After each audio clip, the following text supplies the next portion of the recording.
Bienvenidos a Luna Llena, un programa que te hará pensar y reflexionar, conociendo el otro lado de la luna, el otro lado del ser humano y su conciencia. Luna Llena, tu desafío interior, un programa presentado y dirigido por Pedro Riba.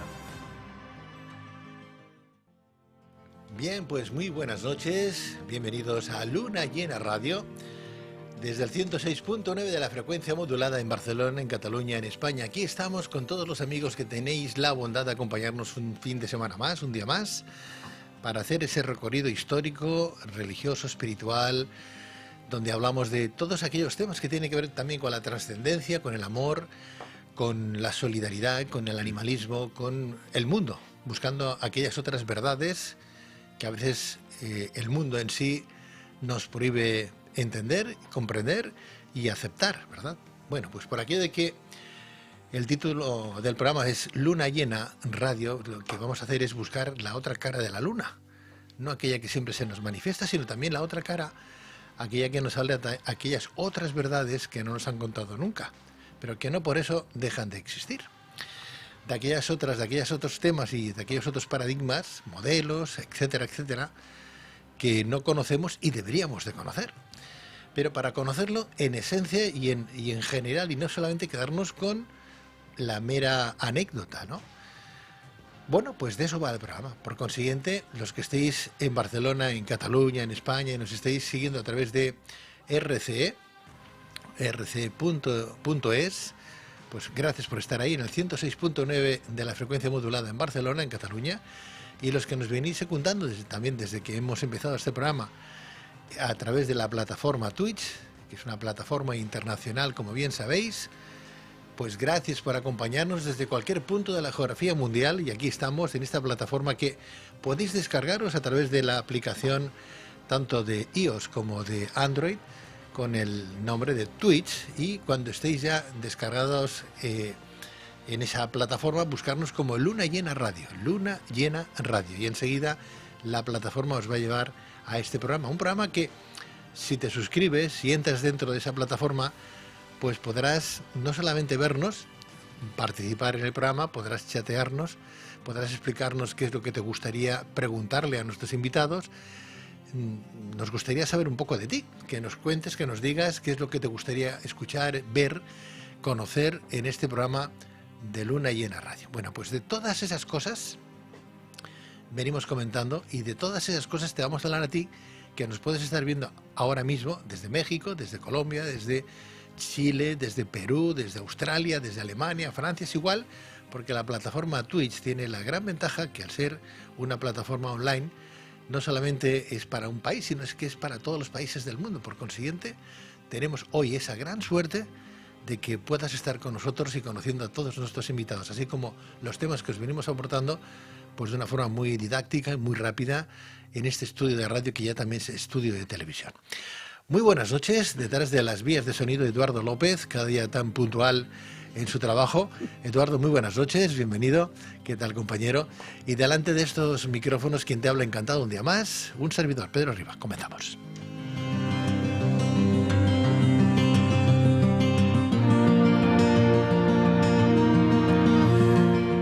Muy bien, y comenzamos saludando hoy al público que tenemos detrás de esta pecera, ¿verdad?, que nos han venido a visitar desde Conchita Coraje, esa mujer que hacía televisión hasta hace 2 días en este canal de Barcelona. Conchita Coraje, buenas noches, bienvenida. Saludos, Conchita. Y a los ayudantes de producción que tenía Conchita Coraje también, que nos han venido a visitar esta noche. Caterín, buenas noches, Caterín. Y puestos a dar saludos, pues enviar saludos a toda la comunidad hoy, sobre todo esa comunidad judía que nos va a poder asistir, acompañar en este paso de explicaciones que queremos hoy transmitir en este programa de radio, porque vamos a hablar no solamente de judaísmo, sino del pueblo judío en sí, porque conocemos del pueblo judío el qué, un pasaje histórico en concreto, conocemos que tuvo una relación muy directa con el holocausto nazi, ¿verdad? Aquí lo hemos hablado alguna que otra vez también, pero el pueblo judío es mucho más que pequeñas o grandes anécdotas, aunque se hayan perdido más de 6 millones en ese holocausto de personas y de judíos, ¿no? ¿Es lo mismo judaísmo que judío? Pues posiblemente no, ¿no? Pero está muy relacionado. ¿Es lo mismo judío que israelita? Pues no, pero posiblemente está más relacionado de lo que pensamos. ¿Es lo mismo Yahvé que Dios? Pues no, pero posiblemente sí que estamos hablando de la misma deidad. Y así un sinfín de cosas, ¿no?, que podemos esta noche encontrar, como cuando hablamos de la Biblia. ¿Es verdad que la Biblia católica o cristiana es la misma que la que tienen los judíos? Pues a lo mejor en el fondo sí, pero en realidad no, ¿verdad? Ya empezando por la cantidad de libros que cada uno tiene, desde 72 o 75 que tiene la Biblia católica, hasta 24 o 26, creo recordar, libros que tiene la Biblia judía, que ahora me vendrá a la cabeza de cómo se llama, donde hay diferentes libros, en concreto como la Torá, que es el libro de las leyes y que marca un principio y un final de cómo tiene que seguir un judío las normas y los preceptos que les viene dado desde Abraham. Bueno, pues vamos a conocer de todo eso un poquito más con nuestro insigne invitado, colaborador de hace décadas del programa que venimos presentando hace años, Luces en la Oscuridad, que alguno de vosotros ya conocéis. Luces en la Oscuridad es un programa que ha cumplido ya más de 33 años de permanencia en antena, 3 décadas hablando de temas humanistas, o sea que algo posiblemente hemos aprendido en ese tiempo de periplo profesional como periodistas en la radio haciendo ese programa. Lo podéis encontrar en lucesenlaoscuridad.es o bien también en el canal de YouTube, donde tenemos abierta pues esa gran mirada donde hay miles y miles de entrevistas hechas. En el día de hoy, para que nos pongan en antesala, nos explique un poquito lo que significa ser judío a día de hoy, quién es Dios para el pueblo judío, para un judío, etcétera, etcétera, etcétera.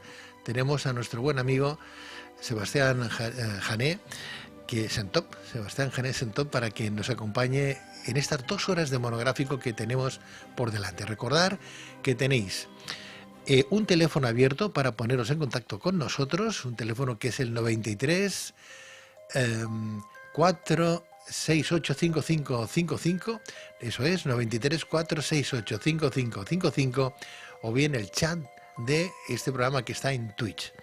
Recordar, Twitch en Android o en Apple, y nos buscáis ahí, y luego Luna Llena Radio, y enseguida aparecemos. Y el chat está abierto para todos vosotros. Sebastián Jané, muy buenas noches. Buenas noches. Bienvenido, Sebastián. Bienvenido. Qué gusto tenerte nuevamente. Es un placer estar contigo, ya sabes, después de tantos años. 3 décadas, más de 3 décadas hace que nos conocemos. Sí, cierto. Ha llovido. ¡Guau! Teníamos entonces la barba negra. Y algo más de pelo también. Y algo más de pelo. ¿Qué le vamos a hacer? Así es. Pero para ti cayó el maná en esos 30 años, Sebastián.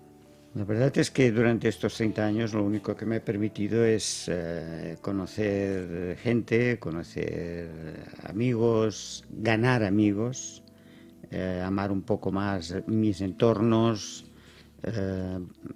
hacerme más inquieto delante del conocimiento, intentar conocer un poco más, en fin, como siempre, el cul del Jaumet.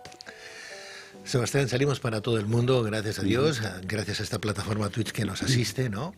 Y nos gustaría conocer pues algo más que no cosas muy concretas del pueblo, de tu religión. Bien.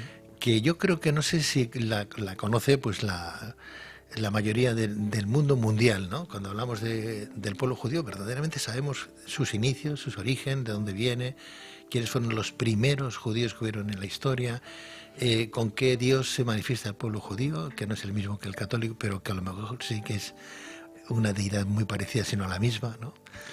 Entonces, ¿hacemos algo de historia? Venga, vamos por el principio. Mientras no se demuestre lo contrario, lo que es evidente es que el Tanaj, que es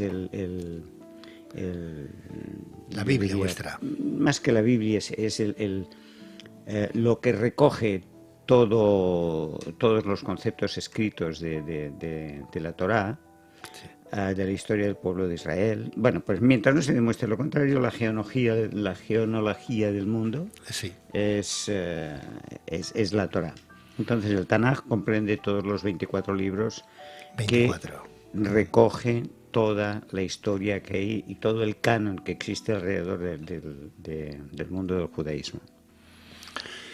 El judaísmo nace como concepto dedicado a Dios, para ser más exactos, desde el inicio. O sea, nosotros entendemos, y hace pocos días fue Rosh Hashanah, o sea, el año nuevo nuestro, y 10 días antes del Kippur, en el cual cumplimos 5.788 años. ¿Desde dónde? ¿Desde cuándo? Desde la creación del mundo, tal como lo entendemos nosotros. O sea, el mundo para un judío se contempla con el inicio de hace 5.000 años atrás. Desde el mundo, desde el momento en que se escribe la genealogía del hombre, para nosotros tiene esa edad. Que no es lo mismo que desde que el hombre está en la tierra. Efectivamente, porque nosotros entendemos que el mundo fue creado para el hombre a partir de ese momento, pero también debemos entender, siguiendo las pautas que nos marca la Torá, es que la creación del mundo fueron 6 días, pero los 6 días para nosotros no tienen nada que ver con los 6 días infinitos o en el tiempo de Dios. Nosotros entendemos, porque nuestros sabios así nos lo han enseñado, a diferenciar entre lo que significa el tiempo y el espacio. El tiempo y el espacio siempre ha sido una de esas conversaciones enfrentadas. Para nosotros el tiempo es humano, porque el tiempo de alguna manera nosotros lo seguimos, lo dirigimos, estamos guiados por el sol, sale por la mañana y así sucesivamente, pero sin embargo el espacio no. El espacio es de Dios, porque el espacio no tiene límites. Entonces, nosotros entendemos que precisamente esa es una de las cuestiones más importantes que debemos entender. Lo cual nos lleva a una conclusión muy sencilla. Si para nosotros el mundo fue creado hace esos 5.788 años, nosotros debemos pensar que la creación del primer hombre que tuvo la Ruach HaKodesh, es decir, el insuflido, no lo diría, sí, el soplo divino. El soplo de Dios, sí. El soplo divino de Dios. Sí. Pues desde ese momento es cuando de hecho se empieza la humanidad a contar. Lo que hubo anteriormente, como no hay nada que nos lo describa, pues está o no está. Para nosotros no tiene más vigencia que eso. Pero, por ejemplo, Abraham es vuestro primer patriarca, ¿no? Vamos a ver.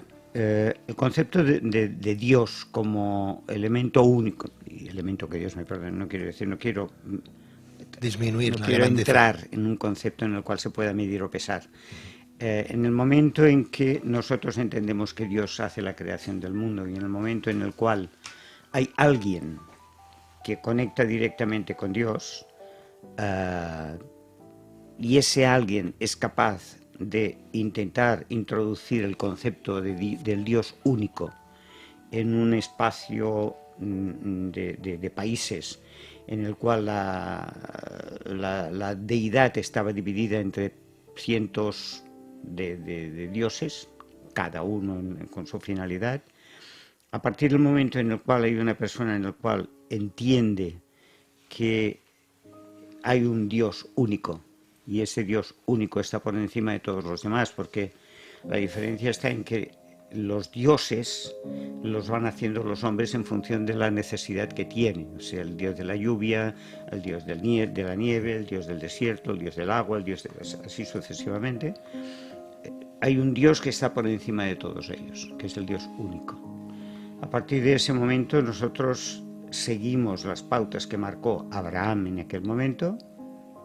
Efectivamente, Abraham tuvo que luchar contra Nimrod, que es un personaje ya que forma parte de la historia universal, y tiene que marchar del país donde estaba, de Ur de Caldea, para ir a Eretz Kenán. Él transmite la idea de la unicidad de Dios a su pueblo, en principio a todos la gente que iba con él, y después se dedica a transmitir ese concepto del Dios único a toda la gente que vive alrededor suyo, de tal manera de que nos explican los escritos de que la tienda que él tenía, porque lógicamente en aquella época era gente que se movían de un sitio a otro sin más frontera que la que ellos mismos se podían poner. Su casa siempre estaba abierta y cualquier persona que venía, que se encontraba por el camino, podía entrar con una condición de que diera gracias a Dios porque le había dado comida en aquel momento, que era lo más difícil de encontrar en aquella época. Siguiendo haciendo historia, valga la redundancia, hablas de Ur como una ciudad, ¿no? Ur de Caldea. Pero en Sumeria había una ciudad que se llamaba Ur, que fue la primera ciudad-estado. Sí, efectivamente. Estamos hablando de la misma ciudad. Estamos entonces. hablando de la misma ciudad, sí. Pero era la tierra de los caldeos. Sí. Los caldeos, entonces, en aquel momento, cuando Abraham tiene que salir de Ur, de esa ciudad que tú estás mencionando, tiene que salir de Ur de Caldea, se marcha porque él recibe una orden de Dios que le dice, Lej leja, deja tu tierra y márchate. Márchate al lugar donde yo te diga que tú irás. Entonces él se marcha, pero se marcha con ese concepto de saber que él tiene que transmitir esa idea del Dios único allí donde vaya. O sea, el nacimiento del pueblo judío de alguna manera sale con Abraham como el nacimiento del pueblo judío, no, del pueblo hebreo. Del pueblo hebreo, bueno, sí. No es lo mismo, ¿no? Porque hebreo significa del otro lado del río.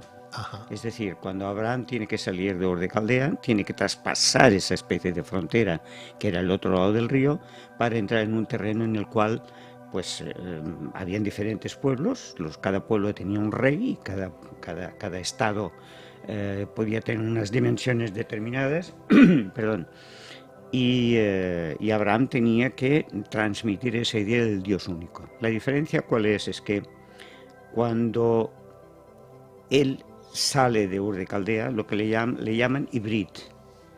Ibrit significa eso, o sea que has traspasado el río y ya estás en el otro lado. O sea, a partir de ese momento se conglomera el concepto de hebreo. El judaísmo viene después a partir de los nietos de Abraham, precisamente, los hijos de Isaac, Jacob, que tiene 12 hijos, y uno de ellos es Yehudá. Yehudá, con el tiempo, lógicamente llega a concebir que todos sus descendientes, después de Salomón, en el cual hay 2 divisiones de los reinos, pues los descendientes de las 2 tribus que quedan sean llamados judíos, hijos de Yehudá. Sebastián, en el principio eran nómadas, eran pueblos judíos, perdón, eran pueblos nómadas, ¿no? Exacto. 12 tribus creo que hubieron, ¿no? Que vivía cada una con su particular, pues no sé, credo o creencias, el credo era el mismo. El credo, sí, el credo, o sea, esas 12 tribus, no olvidemos... Abraham no había aparecido todavía. No, todavía había nacido y había muerto. O sea, debemos entender que cuando Abraham, que es el abuelo de Jacob, que es el padre de esas 12 tribus, no olvidemos que Abraham tiene 2 hijos, Isaac y Ismael. Ismael es el primer hijo que tiene, que es el padre de todo el mundo árabe. Y Isaac es el padre del mundo que posteriormente, hebreo, pero que posteriormente se llamaría Yehudá. ¿Por qué? Porque Isaac tiene 2 hijos, Esab y Jacob, y uno de ellos, Jacob, tiene 12 hijos, que son las 12 tribus famosas, entre las cuales una de ellas es Yehudá. De ahí viene el nombre de Antes judíos. de Abraham, exactamente, entonces, ¿qué había? Antes de Abraham había la idea del Dios único, porque ya fue transmitida por Adán Arishon, 10 generaciones más tarde fue transmitida por Noé, para los demás, fue transmitida también por Enoch también fue una persona que transmitió la idea de Dios, hasta llegar a Abraham. Mientras tanto, toda la generación que existía desde Adán hasta Abraham, para entendernos, eran gente que seguían la idea del Dios único. Bueno, vosotros sois el único o el primer pueblo que convirtió su deidad como única, a Dios de los dioses, y solamente adorar a uno. Sí, la verdad es que el mundo monoteístico, para entendernos así, nace con el judaísmo, después vienen algunas facciones más, pero la idea del Dios único, efectivamente, como tú nos recuerdas, nace del judaísmo. Y nosotros lo entendemos así. Estamos hablando desde la época de Abraham, en el 5800 antes o posterior? No, ya sería, estamos hablando del 4.800 aproximadamente, 4.700, 4.800. Sí, la ciudad de Ur de Ur de Caldea. De Caldeo, de Sumeria, tiene una vida de 7.000 a 5.000 años, o sea que estaba ahí en medio. Exacto. Muy poca gente habría en aquella época, ¿no? En esta ciudad, aunque era una de las más pobladas. Depende de lo que nosotros entendamos con mucha gente, porque claro, es seguro que en esa época, después de Noé, pues la gente decide hacer la Torre de Babel, lo que sería Babilonia más tarde, y para hacer un edificio que era un zigurat, que es lo que los arqueólogos han encontrado, de esas dimensiones y con todas esas facetas, pues hacía falta muchísima gente. O sea, no era tan poca gente, porque los jardines de Baalbek tampoco lo podía hacer cualquier paleta. O sea, es evidente que había una civilización en la zona, había unos criterios en la zona también marcados por unos reyes determinados. Cuando hablas de la zona, ¿estás hablando de Palestina? No, Palestina no existía. ¿Israel? Tampoco existía, como Israel. O sea, estamos hablando de Ur, de la zona de Ur. Pero él marchó de Ur. Claro, pero estamos hablando de la zona de Baalbek, sí, que es, o de Babilonia. Babilonia, sí. O sea, cuando se crea el zigurat de lo que es de la Torre de Babel famosa, pues estamos hablando de un país que existía con una cantidad de gente muy importante. Seguramente era muy importante para aquella época y para la zona. Probablemente no sería Londres, Nueva York o París, pero todo aquello que tuviera necesidad de agua para más de 100 personas o víveres para más de 500 personas, ya tenía que ser un espacio muy grande. Estamos haciendo historia del pueblo judío, poco a poco con Sebastián Jané, nos está adentrando un poquito en ese mundo que no conocemos y que nos gusta esta noche descubrir, ¿no? Conocer una religión que tiene mucho que ver con la nuestra, porque cuando habláis de Dios, ¿qué nombre le ponéis? ¿Yahvé? No, vamos a ver, el nombre de Dios para nosotros es, y disculpe la redundancia, es innombrable. O sea, el nombre de Yahvé que todo el mundo está utilizando, o casi todo el mundo está utilizando, lo está utilizando por un error de traducción. O sea, Yahvé, como cualquier persona que haya estudiado un poco de hebreo, que conozca un poco la Torá y que conozca la Biblia también, sabe que es el acrónimo de las 4 letras que es Yud, Het, Bat, Hei. O sea, son 4 letras que si se juntan, sí que se puede leer Yahvé. ¿No? Pero no es Yahvé, es Yud, Het, Bat, Hei. Entonces, esas 4 letras indican que es el nombre de Dios. Nosotros a Dios le llamamos Adonai, Hashem, Elohim, Shalom, o sea, todos los nombres aquellos que puede tener un sentido benéfico para el ser humano, tienen que ver con Dios. Pero Yahvé, propiamente dicho, es un nombre que nosotros simplemente es el acrónimo de 4 letras. Entonces, las traducciones, y que me perdonen las mujeres, las traducciones, como decía Molière, cuando son bellas no son justas y cuando son justas no son bellas. Bueno. A lo mejor está un poco ciego, también. Seguramente, claro. Molière, estamos hablando ya del 18. Claro.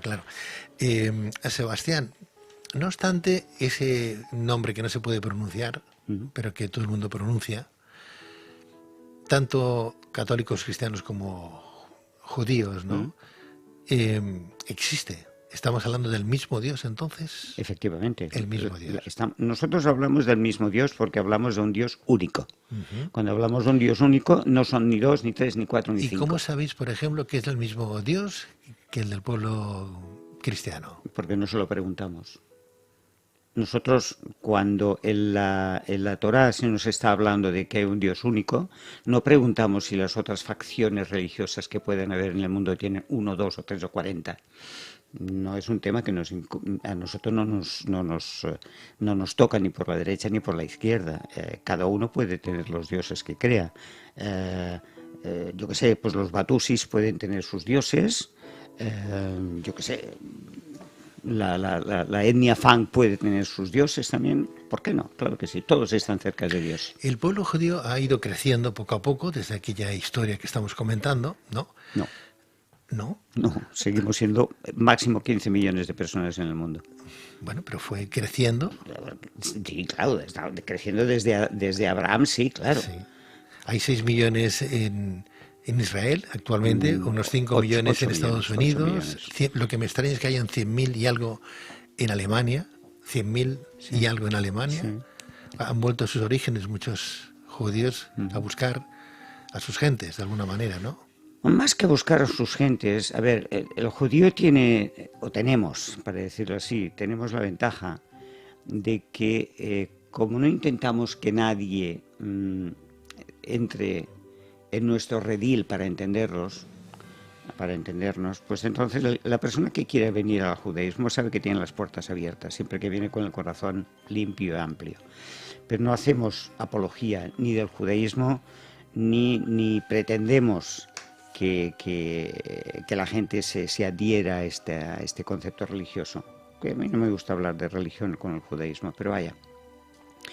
Entonces, nosotros, a partir del momento en que fuimos expulsados de Eretz Israel en la época de Vespasiano, cuando se destruye Masada, pues para nosotros el mundo no tiene fronteras. Ciro, ¿qué te recuerda? Ciro me recuerda a una persona que, según algunos escritos, llegaron a pensar que podía ser el Mesías, porque él permite que todos los judíos que habían sido llevados como esclavos a Babilonia pudieran volver a Eretz Israel, pudieran rehacer el templo y pudieran crear de nuevo lo que fue posteriormente el reino de Israel. Eso me recuerda Ciro.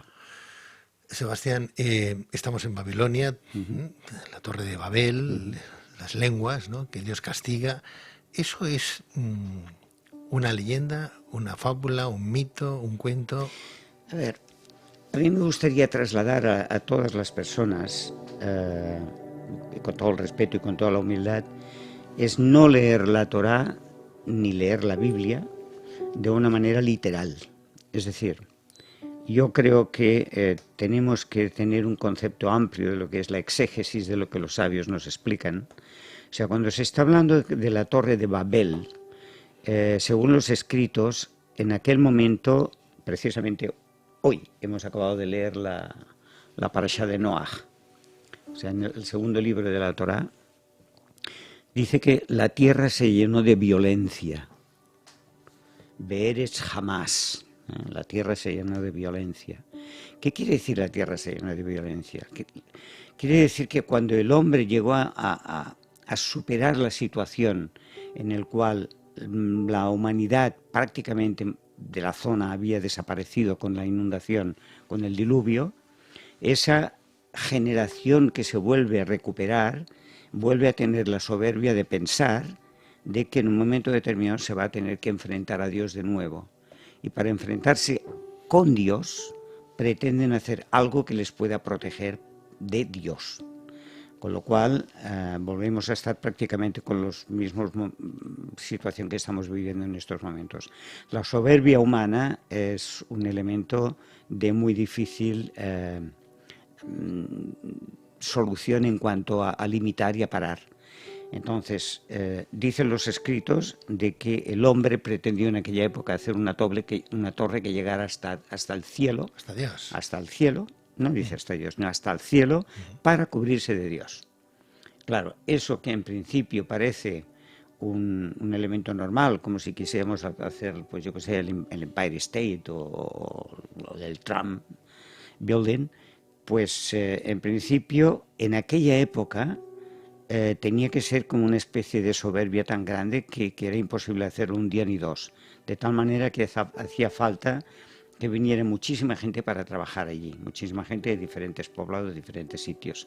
¿Qué pasa?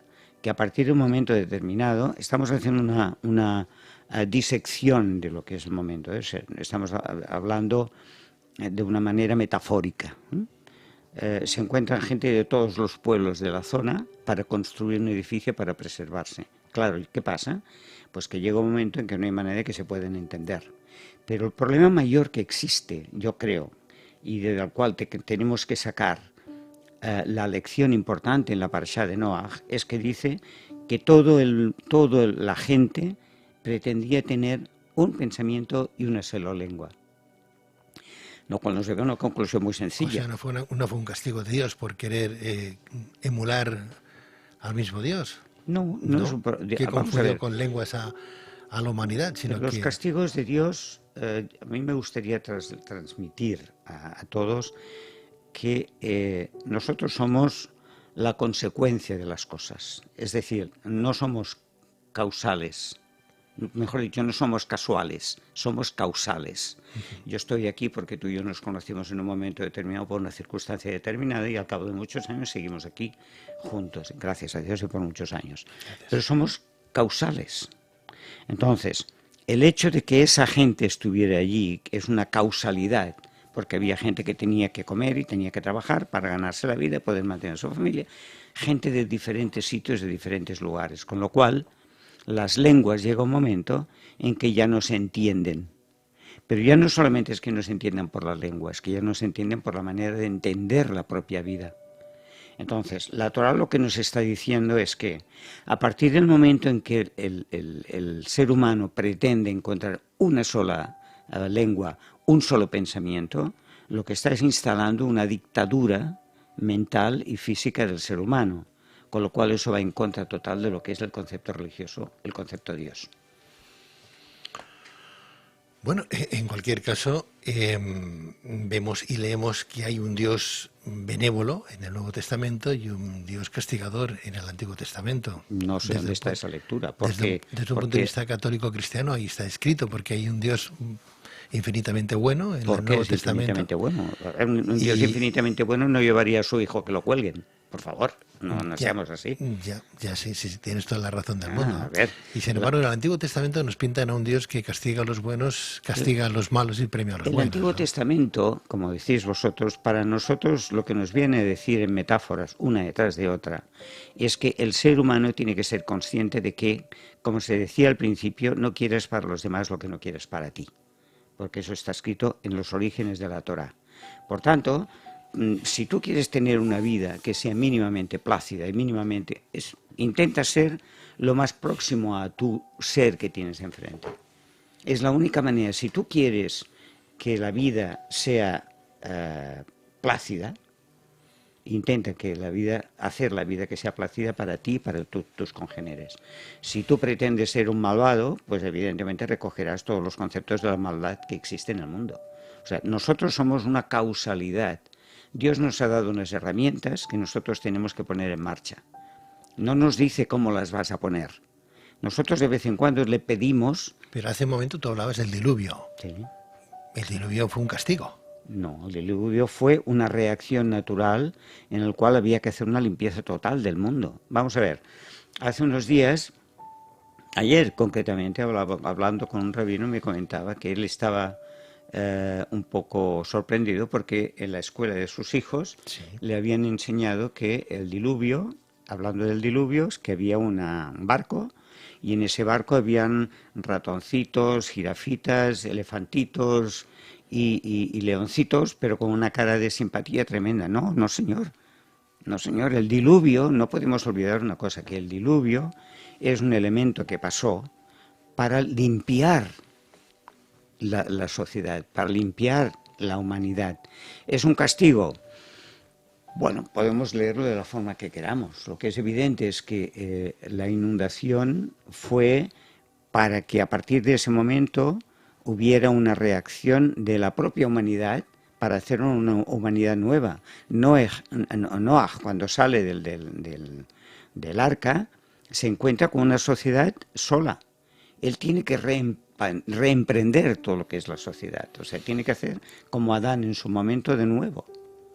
No obstante, está claro que ya empezamos a ver las grandes diferencias que hay entre el cristianismo, el catolicismo y el judaísmo, que ahora hablaremos y seguiremos comentando, ¿no? Posiblemente. No fue un castigo para vosotros, eso no fue un castigo. Sin embargo, hablabas del diluvio como si fuera algo de hace miles de años, pero tantos como ¿cuántos? Porque la ciencia nos habla de 10.000 años antes de Jesús. A mí no me gustaría caer en el error de entrar en el problema de contar los años, porque cuando se nos habla de Matuselah Matusalén para Sí. todo el mundo, se nos está hablando de que él vivió 800 años. Yo no sé si fueron 800 años de la época suya o de la nuestra. No quiero entrar en ese tema porque me parece que no tiene mucho sentido. Precisamente por lo que comentábamos antes, lees la Torá, hay que leerla de una manera amplia, sobre todo con humildad. O sea, no podemos... la fe y la razón siempre son dos elementos que chocan constantemente por un problema de intelecto y un problema de fe. El que tiene fe no tiene por qué explicarlo y el que tiene intelecto pretende tener la posición del que tiene fe. Más fe gracias al intelecto. ¿Eso es No, imposible? no es así. Es un tema que me parece que entraremos, pero no es el momento. Lo que sí es seguro es que en el judaísmo y en el concepto del judaísmo nosotros somos unos elementos que Dios nos ha puesto en la tierra para crear esa tierra, para ampliar esa tierra y para cuidar esa tierra. Es decir, el primer mandamiento que se nos da a nosotros cuando hay la creación, ¿cuál es? Creced y multiplicaos. ¿Por qué? Porque cuando Dios crea a Adán, lo crea, y la Torah es curioso, porque cuando cogemos la Torah, el primer libro de Bereshit, encontramos que hay como dos Adanes creados, porque el primer Adán del primer libro es un hombre que está cerca de Dios, es un hombre en el cual se dedica exclusivamente a vivir en ese Gan Eden, en ese paraíso terrenal. Sin embargo, el segundo Adán ya es creado de la tierra, del polvo de la tierra, es creado también para que cuide un jardín. Al mismo tiempo se le crea una mujer para que lo tenga él. O sea, parece como que la Torá en principio nos está hablando de dos seres diferentes, pero que en un momento determinado se tienen que unir en uno solo, cuando son expulsados del Gan Eden, para convertir a la sociedad en un elemento a partir de ellos. Esto es lo que nosotros debemos entender, pero lo que no pretendemos, lo que no debemos pretender, para ser más exactos, es discernir cuál es la condición de Dios a la hora de crear, porque nuestra capacidad intelectual es una capacidad que tiene unos límites muy marcados y nosotros no podemos llegar más allá ni podemos dilucidar un concepto que se nos escapa. O sea, no podemos llegar a tener más conciencia de Dios a través del intelecto. O sea, todo es a través de la fe. No. Después llegaremos a un momento en que te explicaré una teoría que estoy defendiendo y que algunas personas están de acuerdo y otros no, en la concepción del intelecto. El intelecto es un elemento que tenemos como seres humanos. Cuando nosotros cogemos un libro, o cogemos una partitura de música, o cogemos, yo qué sé, cualquier elemento artístico, un cuadro, pretendemos leerlo y pretendemos llegar a la esencia de ese elemento cultural siempre a través de nuestro sentimiento. Pero nunca podremos descifrar ni podemos explicar exactamente cuál es ese sentimiento, porque es una cuestión mental y es una cuestión corpórea, suya, del intelecto. Entonces, eso no tiene ni forma ni peso. Cuando nosotros pretendemos llegar a entender lo que es una deidad por encima de todos nosotros, nos encontraremos con el problema que se han encontrado los filósofos desde Isaías hasta Kierkegaard, hasta Buber o hasta nuestros días. Hasta San Agustín, por ejemplo. Sí. La diferencia es que San Agustín se permite la libertad de sí pretender saber quién es Dios, cosa que, por ejemplo, no hicieron pues ni Isaías, ni hizo Rambán, ni hizo Spinoza, ni hizo Buber, ni hizo Kierkegaard, ni hizo... Habláis en el Tanaj, en la Biblia vuestra, habláis lo acabas de comentar ahora, de dos Adanes, ¿no? Sí. Hubieron también dos Evas, entonces, una fue Lilith. A ver, un momento. ¿No? ¿O no? No, seguro que no me he sabido explicar. A ver. Cuando digo que cuando nosotros leemos el Tanaj y leemos el libro de la creación, cuando nos encontramos con la creación de Adán, el primer Adán es un hombre que Dios crea. Dios puso a Adán. Sin embargo, en el segundo capítulo, cuando se nos habla de nuevo de la creación del hombre, dice que Adán fue creado del polvo de la tierra. Sí. Por tanto, da la sensación... Explica más del primero. Exacto. Da la sensación de que se nos está hablando de dos personajes que forman parte de uno solo. O sea, cuando dice varón y hembra nos creó, es evidente que nosotros somos varón y hembra. Un hombre, una mujer, tienen conceptos similares el uno y el otro. Alguna vez lo hemos comentado, por ejemplo, nosotros. Sí. Nosotros somos elementos que tenemos una parte femenina muy grande en nuestro cuerpo, pero Dios nos lo ha dado para que no olvidemos que éramos varón y hembra cuando fuimos creados. Éramos seres andróginos entonces, como los ángeles. No. Los ángeles es otra historia. Los ángeles son unos elementos que nosotros no los hemos creado, los ha creado Dios, por tanto Él es el responsable de lo que ha creado. Pero lo que sí es evidente es que tú y yo como hombres tenemos elementos físicos que solamente los tienen las mujeres y nosotros lo tenemos para que no olvidemos que también fuimos mujeres en su momento. Por ejemplo, los pechos. Tú tienes pechos, yo tengo pechos, pero ni tus pechos ni nuestros pechos son los mismos que nuestra mujer, nuestra amiga, nuestra novia o nuestra hija. No tiene nada que ver. Sin embargo, nosotros reconocemos, cuando te duchas, cuando te miras, que tú tienes unos elementos femeninos que forman parte de ti. Varón y hembra nos creó. ¿Y Lilith? ¿Quién es Lilith? Bueno, eso forma parte de lo que es la mitología de los antiguos para poder explicar a la gente lo que significaba esa mujer que en un momento determinado llegó a dar a entender a Adán que tenía que ser alguna cosa más que un títere. ¿Un títere de quién? Un títere de él mismo. Porque yo sabía Dios, lo que iba a ¿Lilith era el demonio? No, en absoluto. Entonces, ¿títere de quién? Cuando Dios crea al hombre, el hombre es títere de sí mismo, porque él ya tiene su condición natural para hacer aquello que se le ha marcado. Por tanto, si él decide hacer el bien, será bien; si decide hacer lo contrario, pues será lo contrario. Lo cual quiere decir, y la prueba más evidente que tenemos en eso es que cuando Dios crea a Adán, tiene la suficiente inteligencia para poner nombre a cada uno de los animales y de los árboles y de las plantas. Por lo tanto, no era un ser, un andrógeno que no supiera ni leer ni escribir. O sea, es un hombre que tenía inteligencia y es un hombre que sabía qué es lo que tenía que hacer, porque él tenía que cuidarse posteriormente de eso. Entonces, cada vez que una persona o cada vez que Dios hace una cosa positiva, es evidente que para que sea positiva tenemos que encontrar la parte negativa también de la misma. Si no, no sabremos lo que es positivo o negativo. Por tanto, el hombre es títere de sí mismo en función de sus deseos, que no siempre son las necesidades. Pero a Lilith, ¿quién la creó? Dios también. La mitología. Ah, es un mito. Claro. ¿Y Eva? No, Eva, según está escrito, porque Lilith no sale en el Tanaj para nada. Lilith es un personaje que sale de la mitología para dar a entender a aquellas personas que no podían entender de otra manera el hecho de que una mujer fuera más inteligente, entre comillas, que el hombre, y por eso saca el elemento Lilith como mitológico. Pero Eva sí fue creada por Dios. ¿De una costilla? Por ejemplo. ¿Sí? ¿Por qué? Adán y Eva tuvieron 2, 3 hijos, ¿no? Tuvieron muchos más, pero en principio... ¿Muchos más? Sí, tuvieron muchos más. Lo de Caín y Abel, más Caín, Abel, Set, tuvieron muchos más. ¿Había hijos. más gente en esa época en la tierra? Hay un fragmento en la Torá que a los sabios les provoca un cierto zarpullido, que a mí también me lo provoca y a casi toda la gente, y no que yo sea sabio, claro que no, pero sí también me lo da, y es el hecho que dice, cuando crea a los animales, Dios crea a los animales, los pone en la tierra, y a los otros, esos otros que quedan ahí, nunca se sabe qué otros te refieres los escritos.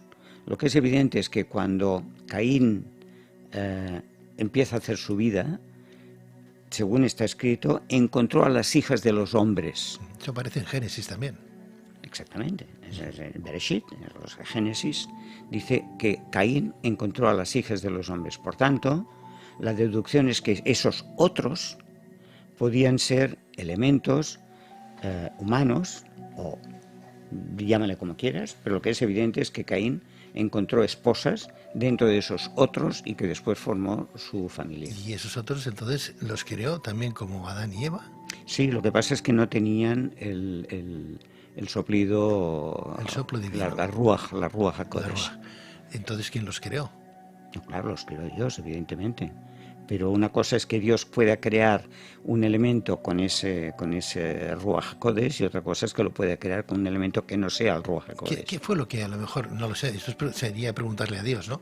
¿Qué diferenció a que Adán y a Eva sí les dio ese espíritu y ese soplo divino, y a los otros que ya vivían en el mundo no, siendo también creación suya y siendo también nuestros primeros padres? Vamos a ver. Porque cuando se habla en Génesis 6.1, por ejemplo, Sí. y se habla de las hijas de los hombres, Sí.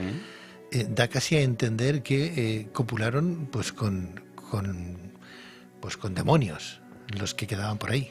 No, a ver. La Torah es tan sumamente generosa que está abierta a todas las interpretaciones que uno quiera.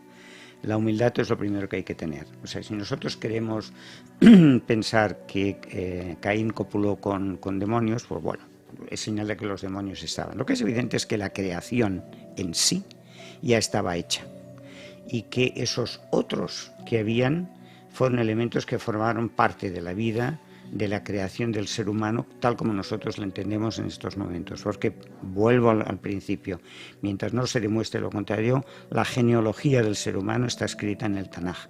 No existe un libro más claro que ese que nos explique cómo fue evolucionando la vida del ser humano hasta nuestros días. No obstante, no me negarás que es harto complicado entender, al menos desde el punto de vista católico, cristiano, que es mi profesión espiritual, ¿no? Entender ese apartado, ¿no? Claro, lo que tú me estás complicado. diciendo ahora. Yo no sé si tú lo entiendes muy bien también, yo entiendo que sí, pero si Dios creó a Adán y Eva como nuestros primeros padres, ¿no? Sí.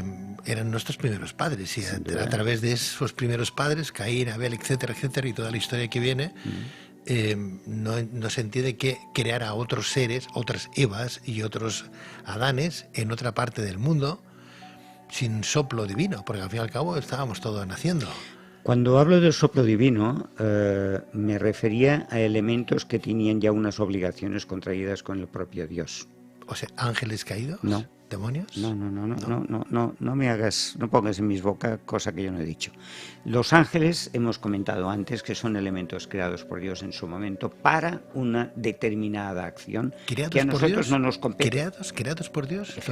Toda la creación está hecha por Dios, pero son elementos que no nos compete a nosotros. Ni tú ni yo vamos a averiguar si los ángeles tienen sexo, por ejemplo, o no lo tienen. Y además tampoco nos importa, porque ni a ti ni a mí ningún ángel lo vamos a tener aquí al lado, y si lo tenemos, que se quede quietecito callado. ¿Y los ángeles caídos, que si eran los ángeles que se rebelaron contra Dios? Pero todo eso es una literatura que vino después, creada por el propio hombre. Es literatura. Naturalmente, por el propio hombre, para definir la diferencia que existe y para poder entender que existe entre el bien y el mal. Es decir, cuando Dios hace el bien o cuando Dios hace el mal, y esto no es una frase mía, es una lección que aprendimos del Rebbe de Lubavitch, que nos dijo una cosa que es fantástica, y es que cuando Dios creó las cosas, las creó con todas las obligaciones posibles. Es decir, cuando era el bien, la obligación del bien, su única obligación, es ser lo mejor bien posible.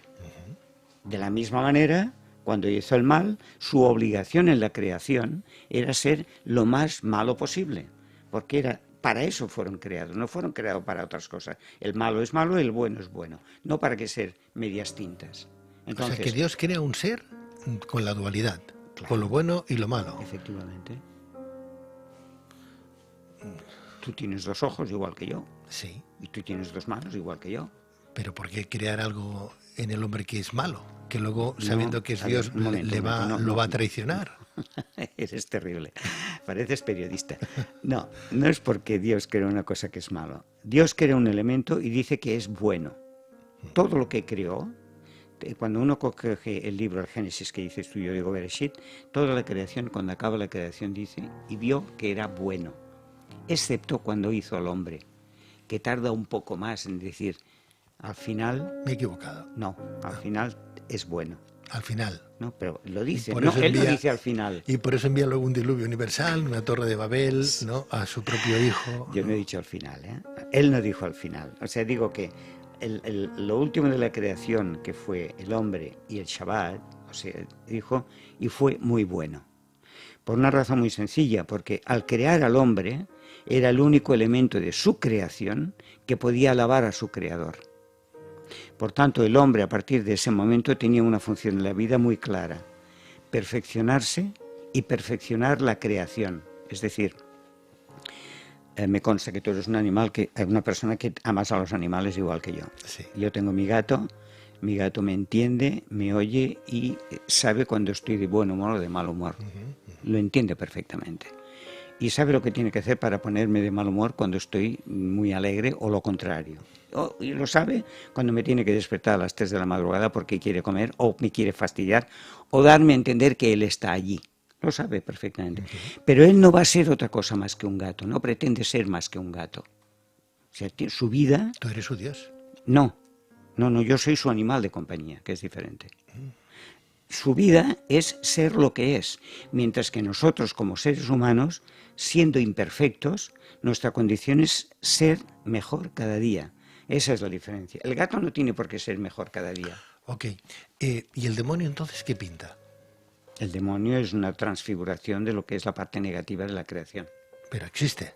Claro que existe. Si existe el bien, existe el mal, es evidente, no Pero vamos a negarlo. para el judaísmo, para el judío en sí, que sigue Claro de que forma... existe. Pues, existe la figura del demonio, está a ver, ahí. un momento, no confundamos las cosas. Tú estás poniendo palabras que incluso en la traducción del hebreo al español no tendrían ni sentido. O sea, cuando se está hablando del Satán, se está hablando de un elemento negativo dentro de la creación, que forma parte de la misma creación y forma parte del mismo ser humano. El demonio, bueno, podemos llamarle demonio, podemos llamarle lo que tú quieras. ¿Sí? O sea, ¿existe el mal en el mundo? Efectivamente existe el mal, claro que existe el mal. Todo aquello que nos hace daño es malo para nosotros. La mayoría de las veces lo provocamos nosotros. Pero como figura literaria entonces sería para vosotros. Más que, bueno, es una manera de expresarlo, pero yo creo que es una manera de intentar entender el por qué determinados momentos de la creación son inaccesibles al ser humano. Para nosotros, mira, antes te he hablado de la teoría, tú sabes, cualquier persona que nos siga o que nos oiga o que nos vea, sabe que la segunda letra del alfabeto hebreo es la bet. La bet es una letra que es como un cuadrado, excepto que le falta una pared, la pared de la izquierda, para entendernos, mirándola de frente. Es decir, tiene una raya encima, una raya al lado y una raya debajo. Es la letra que está y que se utiliza para escribir la primera palabra de la creación, es decir, Bereshit. ¿Por qué la primera en vez de poner la Aleph? Lo lógico sería poner la Aleph, que es la número 1. Que el número alfa y 1, omega. Alfa y omega. Exactamente. La Aleph no se debe poner porque es la Aleph, el número 1 es Dios. Por tanto, ese elemento en la creación queda apartado. Sin embargo, queda la Bet. ¿Por qué queda la Bet? Porque el ser humano no tiene que mirar ni hacia atrás, ni buscar hacia arriba, ni buscar hacia abajo. Tiene que seguir adelante. Entonces, mi teoría es que cuando Dios nos dio el concepto de inteligencia, nos lo dio como si fuera un pentagrama. O sea, las 5 rayas, la clave de sol en principio, para que nos diga con qué instrumento nosotros vamos a utilizarlo, es decir, con nuestro cerebro y con nuestro corazón. Entonces, esas 5 rayas nos van a delimitar a nosotros la capacidad intelectual que podemos llegar a conseguir a lo largo de nuestra vida. Pero llegará un momento en que te encontrarás con el tope en el cual ya no podrás pasar. Es decir, para hacerlo sencillo y que toda la gente lo recuerde, Immanuel Kant, sin ir más lejos, que es uno de los filósofos contemporáneos que nos ha descubierto y nos sigue descubriendo cosas cada día, llegó a la conclusión de que él no iba a hablar de Dios, ni que iba a filosofar sobre Dios, por una razón muy sencilla, porque como él era incompetente para llegar a entender lo que era la creación divina y lo que era el elemento divino, Dios, como elemento único, no tenía por qué perder el tiempo en pensar y en hablar y descubrir que era Dios. Dios está ahí está. Sebastián, ¿Dios es una necesidad para el ser humano? Es una buena pregunta. Dios es una necesidad para el ser humano. Vamos a ver. Hay gente que vive sin Dios. En Israel hay ateos, hay agnósticos, hay ortodoxos, hay radicales, hay no radicales, hay lo que tú quieras. Todos somos judíos. Ninguno de nosotros rechaza su condición de judío. Hay unos que dicen, yo no creo en Dios. Oye, pues es tu problema, tú no crees en Dios, adelante. Otros decimos, yo sí creo en Dios. Pero yo también me peleo y me rebelo contra Dios. Porque hay cosas que como no las entiendo, a lo único que me puedo dirigir es a Dios y decirle, Señor, perdona, pero no te entiendo. ¿Dios es una excusa para la moral y la ética? Yo no lo definiría de una manera tan cruel, porque con ese concepto de la excusa podemos llegar a degollar a la gente, porque sí. O sea, no, Dios no es una excusa. Pero es que eso se hace, ¿eh? Se hace porque la gente encuentra esa excusa como justificación para hacerlo. Dios es un elemento, quiero pensar que es un elemento tan grande que yo como ser humano jamás sabré lo que es. Y algún día seguramente me encontraré frente a él y me dirá, como tú eres pequeño, feo, imbécil, pues te quedarás donde estás. Y ahí estaré. Eso es falta de autoestima. No, en autoestima no. O sea, ser consciente de lo que soy. O sea, es evidente que, mira, Spinoza, que fue un filósofo, como tú conoces muy bien, excepcional, de una concepción mental extraordinaria, tuvo el gran defecto de poner la definición exacta del Dios como un ente. A partir del momento en que él pone a Dios como ente, lo pone como en una situación en la cual, como humano, yo voy a entenderlo. Y eso fue su gran perdición, porque su filosofía en cuanto a la creatividad divina giró alrededor de ese concepto. Y de ese concepto nacieron cosas tan extraordinariamente buenas y raras como es el panteísmo. Dios no es la naturaleza está en Dios. Si yo quiero ver a Dios, lo único que tengo que hacer es mirarte a ti, mirar a los niños, mirar a la gente, mirar lo que hemos hecho. ¿Qué es lo que no hemos mirado entonces entre nosotros para que del mismo Abraham salga el cristianismo, salga la comunidad árabe, ¿no? ¿Verdad? Porque todos tenemos ese origen, ¿no? Abraham, ¿no? Uh-huh. ¿Cómo se entiende? ¿Qué es lo que hemos hecho que no? Porque hablamos del mismo Dios, ¿me decías? Hablamos del mismo Dios. Del mismo... Dios es único. ¿Sí? Dios es único. ¿Del mismo Abraham? Del mismo Abraham, que es el padre de las tres monoteístas. Eso muy es. Bien. El primer patriarca. El primer patriarca, pero... ¿Qué ha pasado entonces? Lo único que ha pasado hablamos es que... de tres religiones que son hoy el máximo exponente, como religión que tienen y adoran a un solo Dios.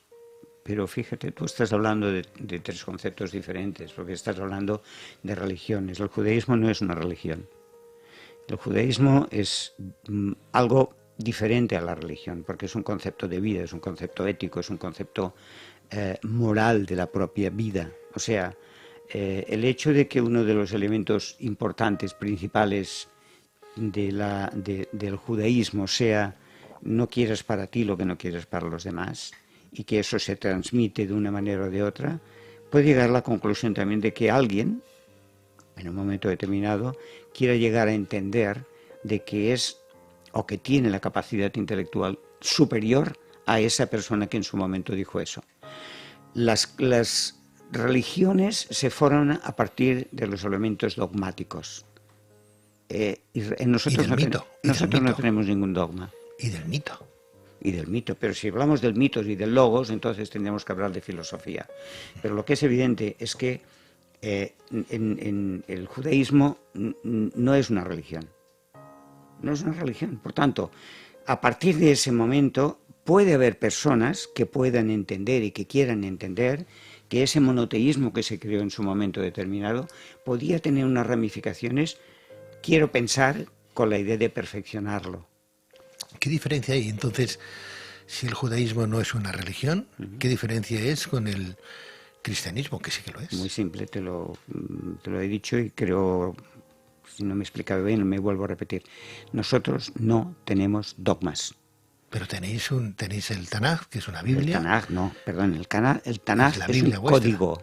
es un código. Y dentro de ese código que es la Biblia para vosotros tenéis 3 libros importantes, en principio la Torá, que es la ley, y 2 más. Pero ninguno es indiscutible. Pero son dogmas que tenéis que No, en seguir. absoluto. No hay ningún ¿no? dogma. No. Vamos a ver. ¿No seguís esos Vamos a ver. preceptos? ¿Tú tienes carnet de conducir? Sí. ¿Cuántas veces te has pasado un semáforo rojo?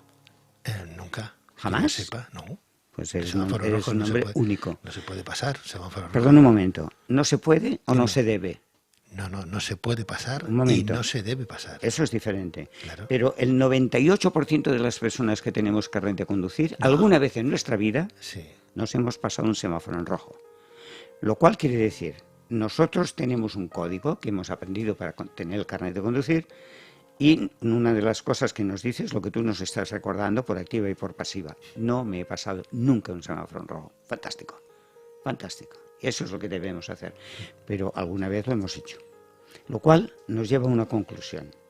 Cuando tú tienes un código de conducta en la vida, es lo que debes hacer. Pero no siempre lo haces. Porque hay una cosa que forma parte del ser humano. Pero es que que en un eso le momento- pasa a los católicos también, a los Yo cristianos. no hablo del catolicismo porque como Hablas no lo de los conozco, dogmas, pero hablas de dogmas. Y estamos hablando de... Dices que el yo lo que te judaísmo estoy- no tiene dogmas. intento decirte que en el judaísmo no existen los dogmas. Normas sí. Normas sí. Leyes sí. Y las leyes son para cumplirlas también. Pero que no todo el mundo las cumple también. ¿Qué es para ti dogma? ¿Qué significa? Pues la algo que palabra no tiene dogma? discusión. ¿Qué es? No lo sé. Algo que no tiene discusión. Algo que no tiene discusión. Claro. Me encanta. Sí, es verdad. O sea, La yo palabra cuando... dogma, ¿a ti qué te dice? No, yo no entiendo los dogmas. Yo no ¿Pero qué es un soporto dogma? los dogmas. Un dogma para ti, ¿qué Algo es? que yo no entiendo y que no lo quiero ni siquiera entender. Un dogma... Pero pues, hablas de un semáforo. Hablas del no, semáforo un rojo. semáforo es un elemento que está ahí, que lo sé, Pero y sé bueno, incluso cómo se ha construido. O sea, no es un dogma, para mí no es un secreto. Un dogma es un secreto. No, un dogma es algo en el cual yo como ser humano no puedo ni siquiera acercarme a discutir. Por tanto, como ya no voy a discutir, pues no al lugar, fuera me voy. Y está, fuera. Pero hay cosas que no se pueden que no se pueden discutir entonces en el credo del judaísmo. En el judaísmo puedes discutirlo todo. Todo. Es más, nos dicen precisamente ese código que tú nos recuerdas, que es el Tanaj, y el Talmud, que es posteriormente, nos dice que si buscas una respuesta, que siempre existe la respuesta en el Tanaj, si buscas una respuesta y no la tienes, y tu maestro no te la da, tienes que cambiar de maestro. Así de simple. Tienes que cambiar de maestro. ¿Por qué? Porque si el Tanaj, las leyes escritas están escritas por un hombre con un intelecto humano, a pesar de que algunos tienen la ruach divina en el cual les dice que lo que tiene que hacer para que nosotros lleguemos en su momento a entenderlo, si está escrito por un hombre, la Torah está escrita del cielo para la tierra, no de la tierra para el cielo. Los ángeles y Dios no necesita el Tanaj para nada. Cuando nosotros vamos a rezar, Dios no necesita que nosotros recemos para Él. Rezamos para nosotros. Pero lo hacéis, ¿no? Lo Y 3 hacemos. veces al día, ¿no? 3 veces al día, efectivamente, pero no lo hacemos por Él. Él no lo necesita. No, soy yo el que necesita pedirle a Él que me soporte, que me ayude y que sea capaz de que yo sea capaz de entenderlo a Él. Para eso es la oración. La oración es para estar siempre pidiéndole a Dios. Él no me necesita a mí para nada. Lo único que sí es evidente es que Dios existe en la tierra porque yo existo. Si no hubiera el ser humano, Dios no existiría. O sea, es necesario que exista el ser humano para que exista Dios. Efectivamente. ¿Quién bendice a Dios? ¿Mi gato? No. Entonces, Lo el bendices resto tú, de lo los bendices seres tú. vivos, ¿quién los ha creado? A ver un momento. Lo bendices tú y lo bendigo yo. Por tanto, si ni tú ni yo estuviéramos aquí, la bendición no podría llegar a Dios. Porque Pero lo Dios necesita que se le bendiga. Efectivamente. ¿Ah, sí? ¿Por qué no? Si Él ha hecho una creación y esa creación es buena, tú y yo estamos disfrutando esa creación, ¿por qué no le vamos a dar las gracias? ¿Y tu gato por qué no se las da? Porque no hace falta, porque mi gato ya es perfecto. Es creación de Dios también. Pero perfecta. Él no tiene que superarse. Él no tiene ni que ponerse abrigo en invierno, ni que ir a buscar, yo qué sé, la refrigeración en verano. Es un ser que es perfecto. Y cuando digo mi gato, quiero decir el caballo, el burro, el perro. Somos imperfectos. Lo que sea. Entonces Dios ha creado un ser imperfecto que es el ser humano. Efectivamente. Pero la imperfección del ser humano es para que el ser humano sea consciente de su imperfección y pueda llegar al máximo de su condición para poder acercarse lo máximo posible a Pues a Dios. mí me encantaría ser más gato que no más ser humano, Y a mí. desde ese punto de vista. Y a mí. Pero no lo soy. Dios me creó hecho un hombre, pequeño y feo. ¿Qué quieres que haga? Mi gato es un gato siamés extraordinario, precioso, es lo más maravilloso del mundo. ¿Cómo puede haber tantas diferencias, Sebastián? No sé, en la Biblia católica tenemos, no sé, 72, creo, 75 libros, dependiendo un poco si miramos una línea u otra, ¿no? Vosotros tenéis 24. Sí. El Tanaj son 24 libros. Más 3. Sí. O sea, 24 que es el más Tanaj. la Torá. Es el Tanaj, ¿no? Eso es, el Tanaj. Son los 24. Sí. Después tenemos una serie de libros como es el Talmud, que forman las tres, la Gemara y la Mishnah, que forman el Talmud, es decir, 2 libros más, y a partir de ahí, pues cada sabio ha ido haciendo elementos que nosotros debemos estudiar para entender. ¿Cuándo se empezó a escribir el Tanaj, por ejemplo? El Tanaj se empieza a escribir, según está escrito, en la salida de Egipto, con Moisés. Es decir, sería aproximadamente unos 3.600, 3.700 años, aproximadamente. Y claro, no lo ha escrito una sola persona, la han escrito varias y es un compendio, una a nosotros, recopilación. a ver, la diferencia, ¿dónde está? La diferencia es que los 5 primeros libros sí que los escribe Moisés, según se nos explica a nosotros, según lo entendemos y según lo creemos. Los 5 primeros libros, que es la Torá, para entendernos, estos fueron escritos por Moisés. Después vinieron los Yoshua, los profetas, todos los libros que vinieron después, Esther, Job, una cantidad de libros que forman el Tanaj, que son los 24. Pero los 5 primeros fueron creados por Moshe Rabbeinu. Y el resto con una diferencia de 200, 300 años. No, fueron saliendo paulatinamente, porque el sexto, para entendernos, lo escribe Yoshua, que es a partir del momento que se entra en Eretz Kenán. O sea, cuando salen de Egipto, cuando se entra en la tierra prometida. La tierra prometida, como dices muy bien. O sea, a partir del momento que se sale de Egipto y se pasan los 40 años en el desierto y muere Moisés, toma el relevo Yoshua y se entra en Eretz Kenán. A partir de ese momento se crea el 6º libro y así sucesivamente se van escribiendo. ¿Hasta cuándo? Hasta el que se cierra el canon, que son los 24. ¿Qué es la fecha? La fecha podría ser después, vamos a ver, después del rey Salomón. Podría ser después del rey Salomón. Estaríamos hablando entonces de una fecha muy cercana. Sí, estamos hablando de unos 2000 años aproximadamente. Cercana al nacimiento de Cristo. Sí, bueno, 1000 años antes de Cristo. Claro. 1000 años. Sí. Más o menos.